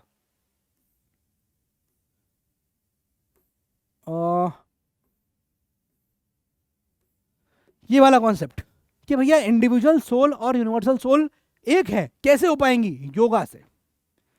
योग, meditation, universal soul combining with the individual soul combining with the universal soul, meditation, concentration बढ़ता है। समझ रहे हो? ये चीज यहां पर है। तो ये योगा फिलॉसफी की बात है, ठीक है। जैसे Nyaya philosophy, founder Gautama. Vaisheshika, founder Kanada. Purva Mimamsa, founder Jaimini. उत्तर मीमांसा या वेदांत व्यवसाय, ठीक है। कहीं आपको यहां बद्रियाना भी देखने को मिलेगा। बात समझ में आ गई? तो ये चीज है। अब एक लास्ट चीज और बचती है, वो है ग्रामर भी। उस वक्त और स्कॉलर्स भी अलग अलग फील्ड में काम कर रहे थे, ठीक है। This was also the time when other scholars where also at work. One of the famous was Panini. Panini ने, उनकी किताब थी, इसका नाम है क्या, पनिनी की एक किताब ग्रामर की बुक थी, ठीक है। Who prepared a grammar for Sanskrit. Sanskrit की ग्रामर की किताब यहां पर बनाई थी भाई, संस्कृत की मात्राएं हैं उसका ग्रामर के लिए। He arranged the vowels and consonants in a special order and then used these to create formula like those found in algebra. He used these to write down the rules of the language in short formula, around 3000 of them. तो पनीनी की किताब थी grammarian, ये grammarian था, ग्रामरी किताब बनाई थी, संस्कृत ग्रामरी किताब। तो ये भी आपके क्लास 6 की एनसीईआरटी में इतना यहाँ पर दिया गया है, ठीक है। तो अभी हम लोग यहाँ पर ये इतना यहाँ तक होपफुली समझ में आ गया। अब यहाँ से शुरू होता है क्या, अब यहाँ से हम स्टार्ट करेंगे जैनिज्म को। जैनिज्म, ठीक है। तो बुद्धिज्म का ये पूरा कॉन्सेप्ट यहां पर हमने पढ़ लिया। अब हमें जो पढ़ना है वो पढ़ना है जैनिज्म। तो ये वाला जो पूरा पोर्शन था दोस्त, ये जो हम स्टार्टिंग से पढ़ रहे हैं, कौन सा, ये वाला, this is now entirely over. अब हम आते हैं जैनिज्म में, और जैनिज्म की हम बात करेंगे तो हम यहां बात कर रहे हैं किसकी, हम बात कर रहे हैं किसकी, लॉर्ड महावीर की। लॉर्ड महावीर की बात करेंगे, ठीक है। यहां से हमको अब स्टार्ट करना है। सब लोग हेडिंग डाल दीजिए, please give the heading Jainism. और अब यहां से कहानी सुनना। तो जब हम जैनिज्म की बात कर रहे हैं अब, तो जैनिज्म में 24 तीर्थंकर थे। अब तीर्थंकर का मतलब क्या है? तीर्थंकर का सिंपल मतलब होता है कोई स्पिरिचुअल टीचर, कोई धार्मिक कोई टीचर है तो उसको हम बोलेंगे यहां पर स्पिरिचुअल टीचर को तीर्थंकर कहते थे, ठीक है, आसान भाषा में। अब जैनिज्म में 24 तीर्थंकर थे, 24 तीर्थंकर थे। फर्स्ट तीर्थंकर कौन था? ऋषभ। कई बार सवाल पूछा गया है। भगवत पुराण, आप देखोगे भगवत पुराण में हमको पता चलता है ऋषभ के बारे में कि ऋषभ को, फर्स्ट तीर्थंकर को इनकारनेशन ऑफ नारायण कहा गया है, ठीक है, विष्णु पुराण और भगवत पुराण दोनों में, ठीक है। और हिस्टोरिकली हमको सिर्फ 2 ही ऐसे तीर्थंकर हैं जिनके बारे में हमको पता चलता है हिस्टोरिकली। एक 23rd तीर्थंकर पार्श्वनाथ और 24th महावीर, ठीक है, वर्धमान महावीर। तो हमें ये 24 तीर्थंकर हैं। जैनिज्म के बारे में हमको यहां से पढ़ना। चलिए ठीक है, पहले इसको नोट कर लेते हैं, पहले इसका नोट्स बना लेते हैं। देखिए हम जैनिज्म की बात कर रहे हैं तो मैंने क्या बताया कि 24 तीर्थंकर थे। और तीर्थंकर का मतलब समझ में आ गया, कोई स्पिरिचुअल टीचर, ठीक है। पहले तीर्थंकर की बात करें फर्स्ट, तो फर्स्ट तीर्थंकर वाज ऋषभ, ठीक है।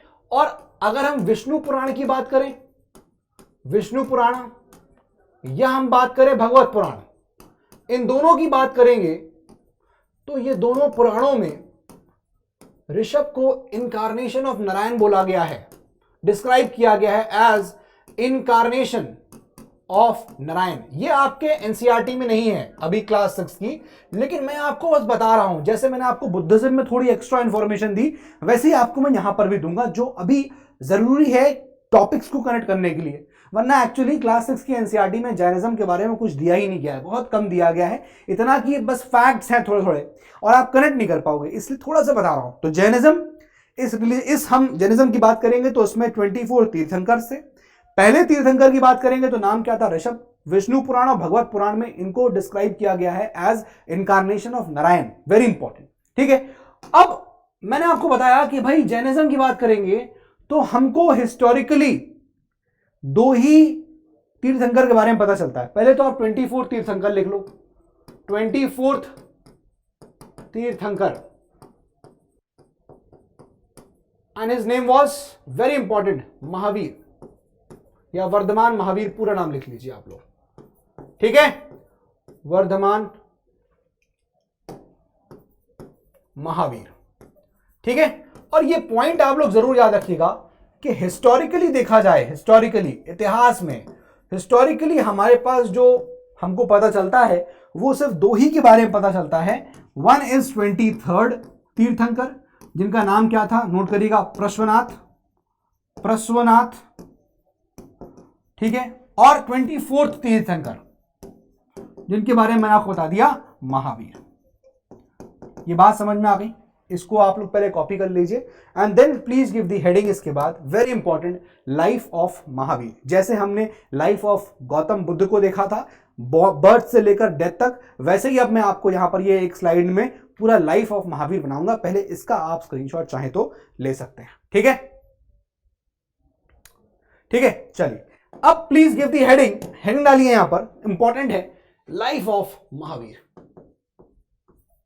Life of Mahavir.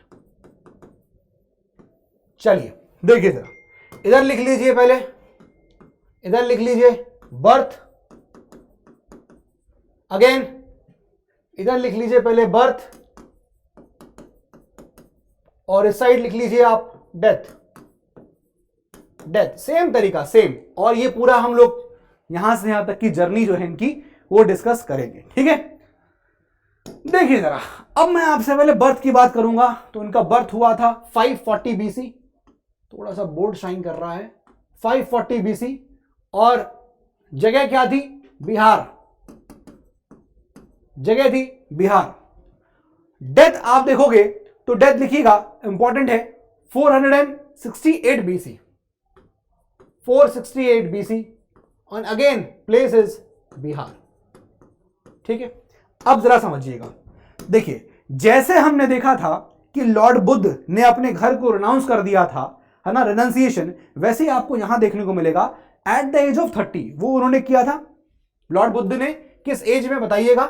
यहां पर पहला लिखिएगा, at the age of 30 years, 30 साल की एज पे renounced family, renounced family, family को इन्होंने भी छोड़ दिया, इसी को हम लोग क्या बोलेंगे? रिनाउंसिएशन हो गया। Renounce family left the comforts of the home, और ये चले जाते हैं लिव्ड इन फॉरेस्ट, जाके ये जंगलों में रहते हैं।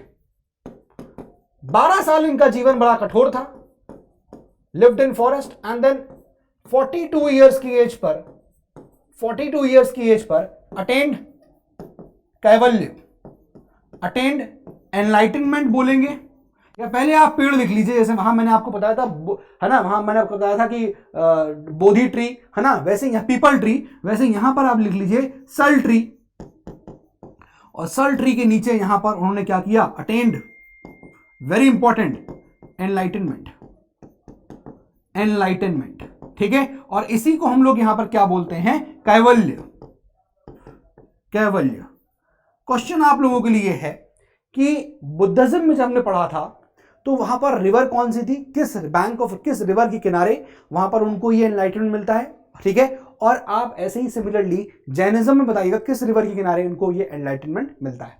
तो 12 ईयर्स इनके बड़े कठोर थे, 30 साल पे इन्होंने फैमिली रिनाउंस कर दी, उसके बाद 42 ईयर्स में जाके इनको एनलाइटनमेंट मिलता है, ठीक है। ये इंपॉर्टेंट है, दोनों चीजें आपको यहां पर याद रखनी है। इसी के बाद इनको यहां पर जाना गया एज महावीर के नाम से, इसी के बाद इनको यहां जाना गया महावीर के नाम से। पहले वर्धमान बोलते थे, Vardhaman, and then Mahavir. Mahavir the brave, Mahavir का मतलब क्या हो गया? The brave. क्या मतलब हो गया? The brave. इसी की तरह इनको एक नाम से और जाने लगा, कई नाम थे, मैं आपको एक नाम और बता देता हूं, जीना, या फिर हम बोल सकते हैं जितेंद्र, जितेंद्रिया। जितेंद्रिय मतलब क्या? जिन्होंने, जिसने अपनी इंद्रियों को कैप्चर कर लिया हो, जीत लिया हो, जितेंद्रिय। जितेंद्रिय मतलब अपनी इंद्रियों को जीत लिया, one who conquered his senses. इस नाम से इनको फिर यहां पर हम लोग जानने लगे। ठीक है। Third, first sermon. Lord Buddha का फर्स्ट सरमन कहां पर था बताइए कमेंट बॉक्स में। और इनका फर्स्ट सरमन यानी कि इन्होंने अपने डिसाइपल्स को सिखाया कहां पर? At Pava, at Pava. और death 468 BC, Bihar, near Bihar Sharif, near Bihar Sharif. और यहां बर्थ जो है नियर वैशाली। ठीक है, ये पॉइंट्स हैं, ये लाइफ ऑफ महावीर, इतना आपको यहां पर याद करना है। इसका आप लोग स्क्रीनशॉट ले लीजिए ताकि आप लोग उसको नोट कर पाए। ठीक है, सिंपल है। अब आइए, इनकी यहां पर दो डॉक्ट्रिन्स हैं, दो डॉक्ट्रिन क्या, कई डॉक्ट्रिन हैं, लेकिन यहां पर अभी आपके एनसीईआरटी में ज्यादा कुछ दिया नहीं है। दो चीजें बताई गई हैं डॉक्ट्रिन्स के नाम पे, दो चीजें। पहला डॉक्ट्रिन उनकी ये है कि भाई किसी भी मेन को या वुमेन को अगर ट्रू नॉलेज अटेन करनी है तो उसे अपना घर द्वार छोड़ना पड़ेगा। ठीक है, पहला पॉइंट लिखिएगा, वन हु, या पे ऐसे लिखिए, men and women, men and women who wishes to attain knowledge of truth. ठीक है, तो उसे क्या करना पड़ेगा? Must leave their home. उनको अपना घर छोड़ना पड़ेगा। अगर उनको सच नॉलेज लेनी है, ट्रुथ की सही नॉलेज लेनी है, तो उनको अपना घर छोड़ना पड़ेगा, यह बोला गया। और दूसरा कहा गया डॉक्ट्रिन में, अहिंसा। भैया हर आदमी को अपना जीवन प्यारा है, तो आप किसी को मारिए नहीं। ठीक है, नॉट किलिंग, लिखिएगा, नॉट किलिंग एनीवन, किसी को मारिए नहीं, जान मत लीजिए किसी की आप। ये दो डॉक्ट्रिन जो हैं वो यहां इंपॉर्टेंट हैं, और इतना ही आपके यहां पर इस क्लास 6 की एनसीईआरटी में बताया गया है। बात समझ में आ गया? पहला पॉइंट क्या, कि अगर आपको सच ट्रू नॉलेज लेनी है, ठीक है, anyone who wishes to have know the truth, अगर ट्रुथ, नॉलेज ऑफ ट्रुथ उसको चाहिए, तो भैया उसको अपना घर छोड़ना पड़ेगा। और दूसरा बोला गया अहिंसा, हर किसी को अपने जीवन प्यारा है, हर किसी को अपनी जिंदगी प्यारी है। ठीक है, तो आप किसी को मारिए नहीं, किसी की जान मत लीजिए, नॉट किल एनीवन। पॉइंट समझ में आ गया? ये डॉक्ट्रिन समझ में आ गई? इसका भी चाहे तो आप पहले स्क्रीनशॉट ले सकते हैं। ठीक है, अब बात यह है कि भाई जो लोग यहां पर ये जैन्स को फॉलो कर रहे थे, जैन के फॉलोअर्स थे, उनको कुछ सेट रूल्स फॉलो करने पड़ते थे। ठीक है, मतलब मान लीजिए कोई अगर जैन का फॉलोवर है, महावीर जैन का या वर्धमान महावीर का फॉलोवर है, तो कोई अगर फॉलोवर है लॉर्ड महावीर का, तो वो जैना कहलाएगा। ठीक है, और उनको कुछ सेट रूल्स फॉलो करने पड़ते थे एज जैनास। नोट करिएगा, लिखिएगा, rules to be followed, rules to be followed by Jainas. चलिए, यहां पर कुछ सेट ऑफ रूल्स हैं, मैं वो आपको बता रहा हूं, लिख लीजिए। जो आपके एनसीईआरटी में दिए गए हैं उससे ज्यादा आपको यहां पर इंपॉर्टेंट और कुछ होगा नहीं, सिर्फ यही चीज है, बेसिक्स हैं अभी, बेसिक्स एकदम। हमने कहा ना बेसिक्स से चलेंगे, तो कुछ चीजें तो मैं आपको बता रहा हूं ताकि आपकी स्टोरी कनेक्ट रहे। ठीक है, और बाकी कुछ चीजें बड़ी क्लासेस के लिए छोड़ दूंगा। लिखिएगा, पहला पॉइंट, पहला, जैनास को यह कहा गया, जो फॉलोवर थे, कि आपको एकदम सिंपल लाइफ जीनी है। लिखिए, lead simple life, simple life, आपको एकदम सिंपल लाइफ जीनी है और कुछ भी नहीं करना है। ठीक है, दूसरा, आपको अपने खाने के लिए बेग करना है, बेग फॉर फूड। लिखिएगा, बेग फॉर फूड। ठीक है, बेगिंग फॉर फूड इंपॉर्टेंट है, बेगिंग फॉर फूड इंपॉर्टेंट है। ठीक है, तीसरी बात जो बोली जैनास को करनी चाहिए थी, वो क्या थी? एब्सोल्युटली आपको ऑनेस्ट रहना है, एब्सोल्युटली ऑनेस्ट, एब्सोल्युटली आपको ऑनेस्ट रहना है। पॉइंट नंबर डी, चोरी नहीं करनी है, नॉट टू स्टील, चोरी नहीं करनी है, नॉट टू स्टील, समझ में आ रहा है, not to steal. Point number E, first lead simple life, be beg for food, C absolutely honest, not to steal, and then point number E observe celibacy। क्या मतलब हुआ इसका? ऑब्जर्व सेलिबेसी, सेलिबेसी का मतलब होता है कि शादी ना करना, ठीक है ना, शादी नहीं करना और किसी प्रकार का सेक्सुअल इंटरकोर्स ना करना। तो रूल्स जो है, ये कुछ रूल्स थे जो उनको फॉलो करने ही पड़ते थे, ठीक है, अगर उनको यहां पर एक फॉलोअर ऑफ जैना की लाइफ जीनी है तो ये रूल्स उनको यहां पर फॉलो करने ही पड़ते थे। इसका आप स्क्रीनशॉट ले लीजिए, फिर हम आगे बढ़ते हैं, ठीक है। अच्छा, एक पॉइंट और यहां बचा हुआ है, वो तो मैं भूल ही गया। पॉइंट नंबर एफ लिखिए कि भैया एक पॉइंट, एक रूल और था इनकी लाइफ का कि आपको हर चीज गिव अप करनी है, नॉट हर को, मेन को, मेन की बात हो रही है, men had to give up, men had to give up everything, सब चीजों को आपको त्यागना पड़ेगा, मेन को, इंक्लूडिंग क्लोथ्स, कपड़े भी त्यागने पड़ेंगे, इंक्लूडिंग क्लोथ्स। ये पॉइंट 6 समझ में आ गए आपको? क्या रूल्स है? देखो कहानी क्या चल रही है, सिंपल कहानी देखो, यहां से पढ़ाना शुरू किया मैंने आपको जैनिज्म के बारे में क्या बताया, 24 तीर्थंकर थे। पहले तीर्थंकर का नाम क्या था? ऋषभ था, ठीक है। भगवत पुराण और विष्णु पुराण जो है वो बताते हैं, डिस्क्राइब करते हैं ऋषभ को as what, as incarnation of Narayan, ठीक है। फिर मैंने आपको बताया 24 तीर्थंकर का नाम क्या है, उनका तीर्थंकर का नाम था वर्धमान महावीर, ठीक है। फिर मैंने आपको कहा कि हिस्टोरिकली हमको खाली 2 ही ऐसे तीर्थंकर हैं जिनके बारे में हमको हिस्टोरिकल यहां पर चीजें मिलती हैं, और वो 23 प्रश्वनाथ और 24 दैट इज क्या, महावीर, ठीक है। इतना हमने यहां पर पढ़ा।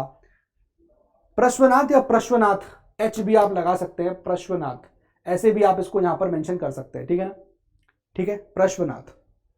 चलिए आगे देखिए, लाइफ ऑफ महावीर समझ में आ गया। बर्थ 540 BC, कहां, वैशाली, नियर वैशाली, बिहार में, ठीक है। फिर उसके बाद renounced his life at the age of 30 years, 12 साल बड़ा कठोर जीवन था। 42 साल की उम्र पे आके उन्होंने एनलाइटनमेंट हुआ उनको। फिर उसके बाद पहला सरमन दिया उन्होंने, मतलब पहली बार पढ़ाया अपने डिसाइपल्स को, कहां पर, पावा में। And then death in 468 BC near Bihar Sharif in Bihar, ठीक है। ये हमने देखा। फिर मैंने आपको जैनिज्म की डॉक्ट्रिन बताई कि पहला क्या, अगर किसी व्यक्ति को सही सच की ज्ञान लेना है, नॉलेज लेनी है, ट्रूथ नॉलेज, ट्रू नॉलेज लेनी है, तो उसको घर छोड़ना पड़ेगा अपना, और दूसरा अहिंसा की डॉक्ट्रिन को फॉलो करना पड़ेगा। और जो भी लोग यहां पर महावीर के फॉलोअर बने उनको जैनास बोला गया, जैना, ठीक है। और उनके लिए कुछ स्ट्रिक्ट रूल फॉलो करने थे जैनास को। पहला क्या था, सिंपल लाइफ जिए। दूसरा, खाने के लिए बेग करिए। तीसरा, एब्सोल्युटली आपको सच रहना है, ईमानदार रहना है। चौथा, चोरी नहीं करनी है, कुछ सामान स्टील नहीं करना है। पांचवा, सेलिबेसी यानी कि state of being non married, आपको शादी नहीं करनी है, सेक्सुअल इंटरकॉर्स नहीं करना है। And then point number F कि आपको हर चीज त्यागना है, और इवन क्लोथ्स, मेन को हर चीज त्यागना है, इवन क्लोथ्स। ये है rules to be followed by Jainas. इसका आप लोग जरा एक बार स्क्रीनशॉट ले लीजिए, फिर हम लोग आगे बढ़ते हैं, ठीक है, ठीक है। अब देखिए, अब बात यह है कि भाई बहुत सारे ऐसे रूल्स हैं दोस्त कि इनको फॉलो करना आसान नहीं था। इट वॉज नॉट ईजी कि सब लोग इन रूल्स को फॉलो कर पाए, बहुत लोग नहीं भी कर पाए, है ना। लेकिन ऐसे बहुत सारे लोग थे भी जो इन रूल्स को फॉलो कर रहे थे। लगभग 1000 ऐसे लोग थे जो इन रूल्स को फॉलो कर रहे थे। उन्होंने अपना घर छोड़ दिया और घर से निकल के वो फिर इस प्योर लाइफ में अपने आप को समर्पित कर देते हैं। और जो नहीं गए वो कुछ ऐसे भी थे जो वापस अपने घर पे रहते हैं, लेकिन उन लोगों को हेल्प करते हैं जो मॉन्क्स या नन्स बन चुके हैं, ठीक है, जिन्होंने जीवन अपना त्याग दिया, जो मॉन्क्स बन गए हैं, नन्स बन गए हैं, उनको सपोर्ट करते थे। तो कुछ लोग ऐसे भी थे। तो जीवन इतना आसान नहीं था जैनाज में, इतना इजी नहीं था, बिकॉज ये बहुत स्ट्रिक्ट रूल्स है जो फॉलो करने थे, बहुत ही स्ट्रिक्ट रूल्स हैं, और उनको फॉलो करना आसान काम यहां पर नहीं था। बात समझ में आ रहा है कि नहीं आ रहा है? फिर भी बहुत सारे लोग ऐसे थे, 1000 के आसपास, जो निकलते हैं, घर अपना छोड़ते हैं उस वक्त, और इस स्ट्रिक्ट रूल्स को फॉलो करके इस लाइफ को अडॉप्ट करते हैं, ठीक है। जो नहीं भी जाते हैं, मैंने आपको बताया कि वो घर पे रह के उन मॉन्क्स और नन्स को यहां पर क्या करते हैं, उनको सपोर्ट करते हैं, उनकी लाइफ को बेटर कर, उनकी लाइफ को इजी करने के। पॉइंट समझ में आ गया? अब यहां पर कुछ ऐसे मिसलेनियस पॉइंट्स हैं जो मैं आपको बताना चाहता हूं, ठीक है। आपके एनसीईआरटी में मैं इसको मिसलेनियस हेडिंग में बना के लिख रहा हूं। अब जैसे हम बात करें, मिसलेनियस हेडिंग पर लिख लीजिए प्लीज। अब ये डायग्राम मेरे साथ बना लीजिएगा फिर से। अगेन वेरी इंपॉर्टेंट, 4 पॉइंट्स हैं, जो आपके लिए इंपॉर्टेंट है, 4 या 5 पॉइंट्स हैं जो आपके लिए काफी इंपॉर्टेंट हो जाएंगे। ठीक है, अब देखिए ये जो पहला पॉइंट फर्स्ट, अब यहां पर जो जैनिज्म है वो एक्चुअली उनको कौन सपोर्ट कर रहा था, मतलब उनके लिए वो कौन सपोर्ट कर पाता था, उनको कौन फॉलो कर रहा था, ट्रेडर्स। ठीक है ना, नोट करिएगा जैनिज्म जो है ट्रेडर्स। ठीक है ना। पॉइंट नंबर बी, फार्मर्स को फॉलो करना बड़ा मुश्किल था। क्यों? क्योंकि उनको जो है अपने खेती के लिए इंसेक्ट्स को मारना था, और ये मारना जो है किसी की जान लेना सही नहीं था जैनिज्म में। ठीक है, तो फार्मर्स के लिए बड़ा मुश्किल पॉइंट था। Farmers found difficult to follow, found difficult to follow. ठीक है, क्यों? Had to kill insects, had to kill insects. बात समझ में आ रही है कि नहीं आ रही है? फार्मर्स। ठीक है ना। पॉइंट नंबर सी लिख लीजिए। अब आपकी एनसीईआरटी में एक बार एनसीईआरटी रिफर करके बता रहा हूं। देखिए पॉइंट नंबर सी लिखिए कि भाई ये कहां स्प्रेड हुआ। ठीक है, तो जैनिज्म ये तो बता दिया मैंने, सपोर्टेड बाय ट्रेडर्स। फार्मर्स को बड़ा मुश्किल लग रहा था। ठीक है, अब ये कहां स्प्रेड हुआ? देखिए स्प्रेड आपका ये एंटायर नॉर्थ इंडिया में हुआ, एंटायर नॉर्थ इंडिया में स्प्रेड हुआ। ठीक है, फिर आपको दिखेगा गुजरात में स्प्रेड हुआ। ठीक है, फिर आपको दिखेगा तमिलनाडु में स्प्रेड हुआ, फिर आपको दिखेगा कि कर्नाटका में स्प्रेड हुआ। कर्नाटका याद रखना पड़ेगा, कुछ और तरीका ही नहीं है, कहां स्प्रेड हुआ था। ठीक है, पॉइंट नंबर डी नोट करिएगा कि भैया ये कहा गया इन लोगों से कि जो टीचिंग्स हैं, जो टीचिंग्स थी जैना की, उसको ओरली ट्रांसमिट किया गया, ओरली। और जो लिखित वाली भी थी, जो रिटन डाउन, जो लिखी भी गई हैं, पॉइंट नंबर ई लिख लीजिए, टीचिंग्स जो लिखी गई रिटन डाउन, वो प्रेजेंट फॉर्म में वो अवेलेबल आपको कहां मिलेंगी? वो मिलेंगी प्रेजेंटली कहां पर? वलाभी, वलाभी नोट कर लीजिएगा, वलाभी इन गुजरात। ठीक है ना, वलाभी इन गुजरात, वलाभी इन गुजरात नोट कर लीजिए। आपके एनसीईआरटी ये 5 पॉइंट्स और बताती है। समझ में आ गया? पहला पॉइंट क्या है कि जैनिज्म जो है वो सपोर्ट किया जाता था ट्रेडर्स के द्वारा। फार्मर्स को बड़ा मुश्किल हो गया ये रूल्स फॉलो करना, जो रूल्स की बात मैं कर रहा हूं उनको फॉलो करना बड़ा मुश्किल था। क्यों? क्योंकि भैया उनको अपनी फसल बचानी थी और इसलिए उनको किस कीड़ों को मारना पड़ता था, इसलिए बड़ा मुश्किल था उनके लिए। पॉइंट नंबर सी क्या था कि भैया ये स्प्रेड कहां हुआ जैनिज्म? आप देखो कि नॉर्थ इंडिया में हुआ, गुजरात में हुआ, तमिलनाडु में हुआ, कर्नाटका में हुआ। देन पॉइंट नंबर डी मैंने बताया, जो टीचिंग्स है वो ओरली ट्रांसमिट करी गई एक से दूसरे लोगों को, और जो टीचिंग्स लिखी भी गई इन द प्रेजेंट फॉर्म वो अवेलेबल है वलाभी गुजरात में।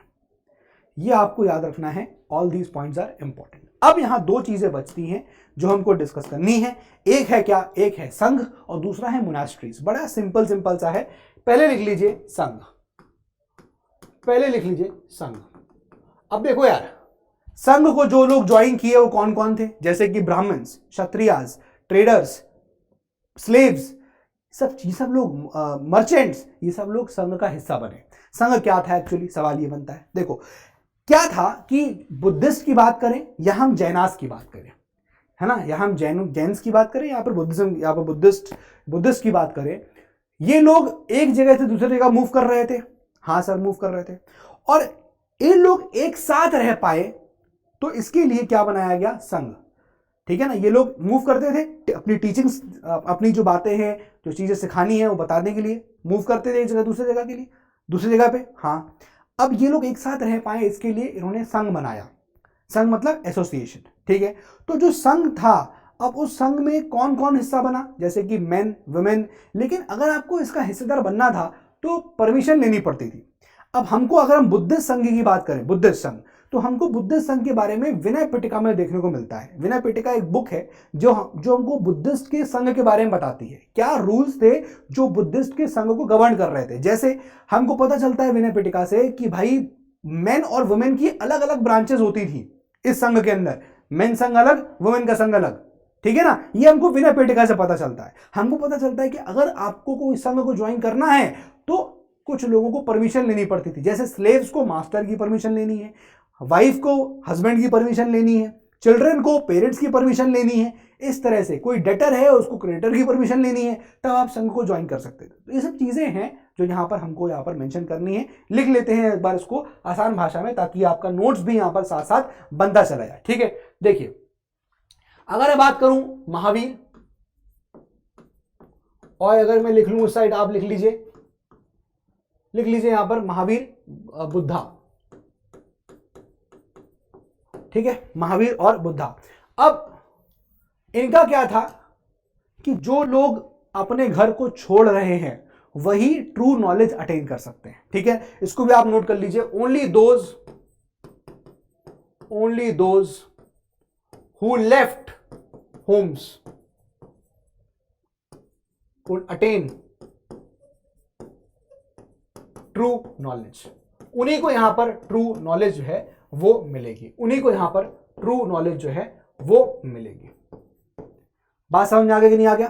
ट्रू नॉलेज जो है इन्हीं को मिलेगी। अब इंपॉर्टेंट ये है कि आप देखोगे एनसीईआरटी कह रहा है कि भाई ये जो संघ के रूल्स हैं, जैसे हम बात करें रूल्स ऑफ बुद्धिस्ट संघ, वही चीजें बता चुका हूं आपको। जो है रूल ऑफ बुद्धिस्ट संघ, ये हमको कहां देखने को मिलते हैं? ये हमको देखने को मिलेंगे सर किसमें? विनय पिटका में। ये बुक है विनय पिटका, इसमें हमको सारी इंफॉर्मेशन जो है मिलती है। एक बार कॉपी कर लीजिए इसको, फिर आगे बढ़ते हैं हम लोग।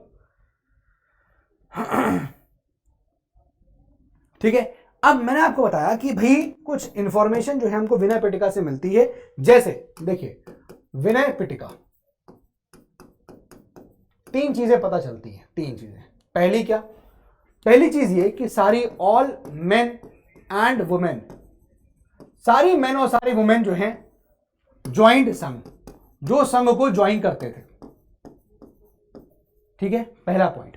ठीक है, दूसरा पॉइंट यह है कि सेपरेट ब्रांचेस थी मेन और वुमेन के लिए, सेपरेट ब्रांचेस थी मेन और वुमेन के लिए। मेन का संघ था और वुमेन का संघ भी था, सेपरेट सेपरेट ब्रांचेस थी। तीसरा, टू ज्वाइन द संघ को अगर ज्वाइन करना है तो परमिशन लेनी पड़ेगी, परमिशंस लेनी पड़ेंगी। किससे? जैसे मान लीजिए अगर चिल्ड्रन है तो चिल्ड्रन को परमिशन लेनी पड़ेगी किससे? पेरेंट से लेनी पड़ेगी, सीधी बात है कि नहीं? अगर मान लीजिए कोई कर्जदार है, कोई डेटर है, तो उसको पहले परमिशन लेनी पड़ेगी किससे? उसको परमिशन लेनी पड़ेगी अपने क्रेडिटर से। ठीक है, मान लीजिए अगर वाइफ है, बड़ी वैसी बात है पर क्या कर सकते हैं, हस्बैंड से परमिशन, ओहो पता नहीं कितना सही, हस्बैंड से, समझ रहे हो? खैर बात समझ में आ रहा है? चिल्ड्रन को परमिशन पेरेंट्स से लेनी है, डेटर्स को परमिशन क्रेडिटर से लेनी है, वाइफ को परमिशन हस्बैंड से लेनी है, स्लेव्स को परमिशन अपने मास्टर से लेनी है। कहीं ना कहीं परमिशन लेनी ही पड़ेगी अगर आपको संघ ज्वाइन करना है। स्लेव्स को परमिशन किससे लेनी है? मास्टर से लेनी है। तो ये यहां पर हमको पता चलता है विनय पिटका, जो कि एक बुद्धिस्ट की बुक है, हमको इस किताब से पता चलता है कि भाई जो कौन कौन लोग ज्वाइन कर रहे थे। तो बताया गया कि भाई नहीं, वुमेन और वुमेन दोनों ही ज्वाइन कर रहे थे संघ को। In fact there were separate branches, men की अलग थी, वुमेन की अलग थी। ठीक है ना? और हमको बताया गया कि भाई यार संघ को ज्वाइन करने के लिए हमको परमिशंस यहां पर लेनी पड़ती थी। इसको भी आप स्लाइड को यहां पर कॉपी कर लीजिए, पहले इंपॉर्टेंट है, इसको भी यहां पर कॉपी कर लीजिए, इंपॉर्टेंट है। ठीक है, अब जैसा मैंने आपको बताया कि जो लोग यहां पर ज्वाइन करते थे इन संघ को, जो लोग भी यहां पर इस संघ को ज्वाइन करते थे वो कौन कौन थे? ब्राह्मण थे, क्षत्रिय थे, है ना, मर्चेंट्स थे, ट्रेडर्स थे, है ना, ये सब लोग जो है, या लेबरर्स थे, सब लोगों ने क्या किया? इन संघ को ज्वाइन किया।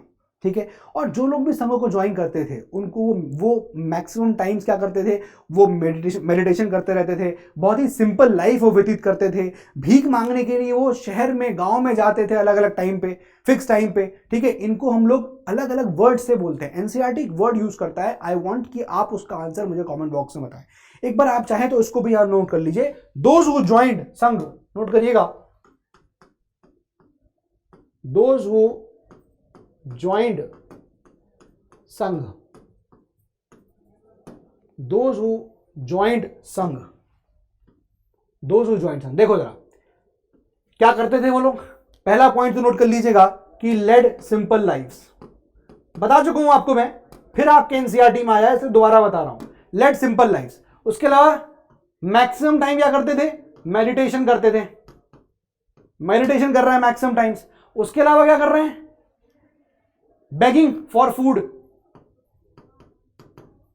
बेगिंग फॉर फूड, फूड के लिए क्या कर रहे हैं, बैक करने जा रहे हैं, ठीक है। उसके अलावा और लोगों की हेल्प करना, taught others, taught and help others, दूसरों की मदद करना, ये काम भी ये लोग करते थे, ठीक है।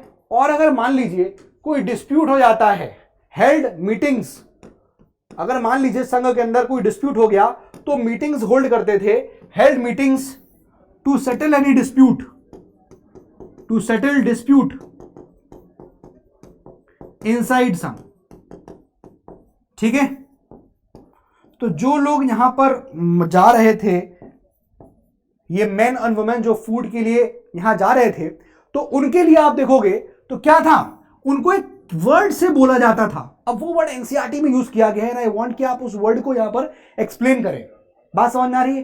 तो दोज हु जॉइन द संघ बेसिकली वो सिंपल लाइफ को लीड कर रहे थे, मैक्सिमम टाइम वो मेडिटेशन करते रहते थे, खाने के लिए उनको शहर अलग अलग गांव में जाके वो फूड के लिए यहां पर भीख मांग रहे थे। और इसका वर्ड आपको यहां पर यूज करना है, ठीक है ना, ये वर्ड आपको यहां पर यूज करना है, and they taught and help others also. Point is clear, इसको भी आप एक बार कॉपी कर लीजिए, फिर हम लोग आगे बढ़ते हैं, ठीक है। अब आता है लास्ट चीज, और वो क्या है ये आप बताइएगा मुझे। जो लोग भीख मांगने जाते थे खाने के लिए, उनको क्या बोलते थे, मेल वर्जन और फीमेल, दो पॉइंट्स हैं, ये आपको यहां पर बताना है मुझे, ये आपसे कमेंट बॉक्स में आंसर मांगूंगा, ठीक है। चलिए, then last point and last is, please give the heading monasteries.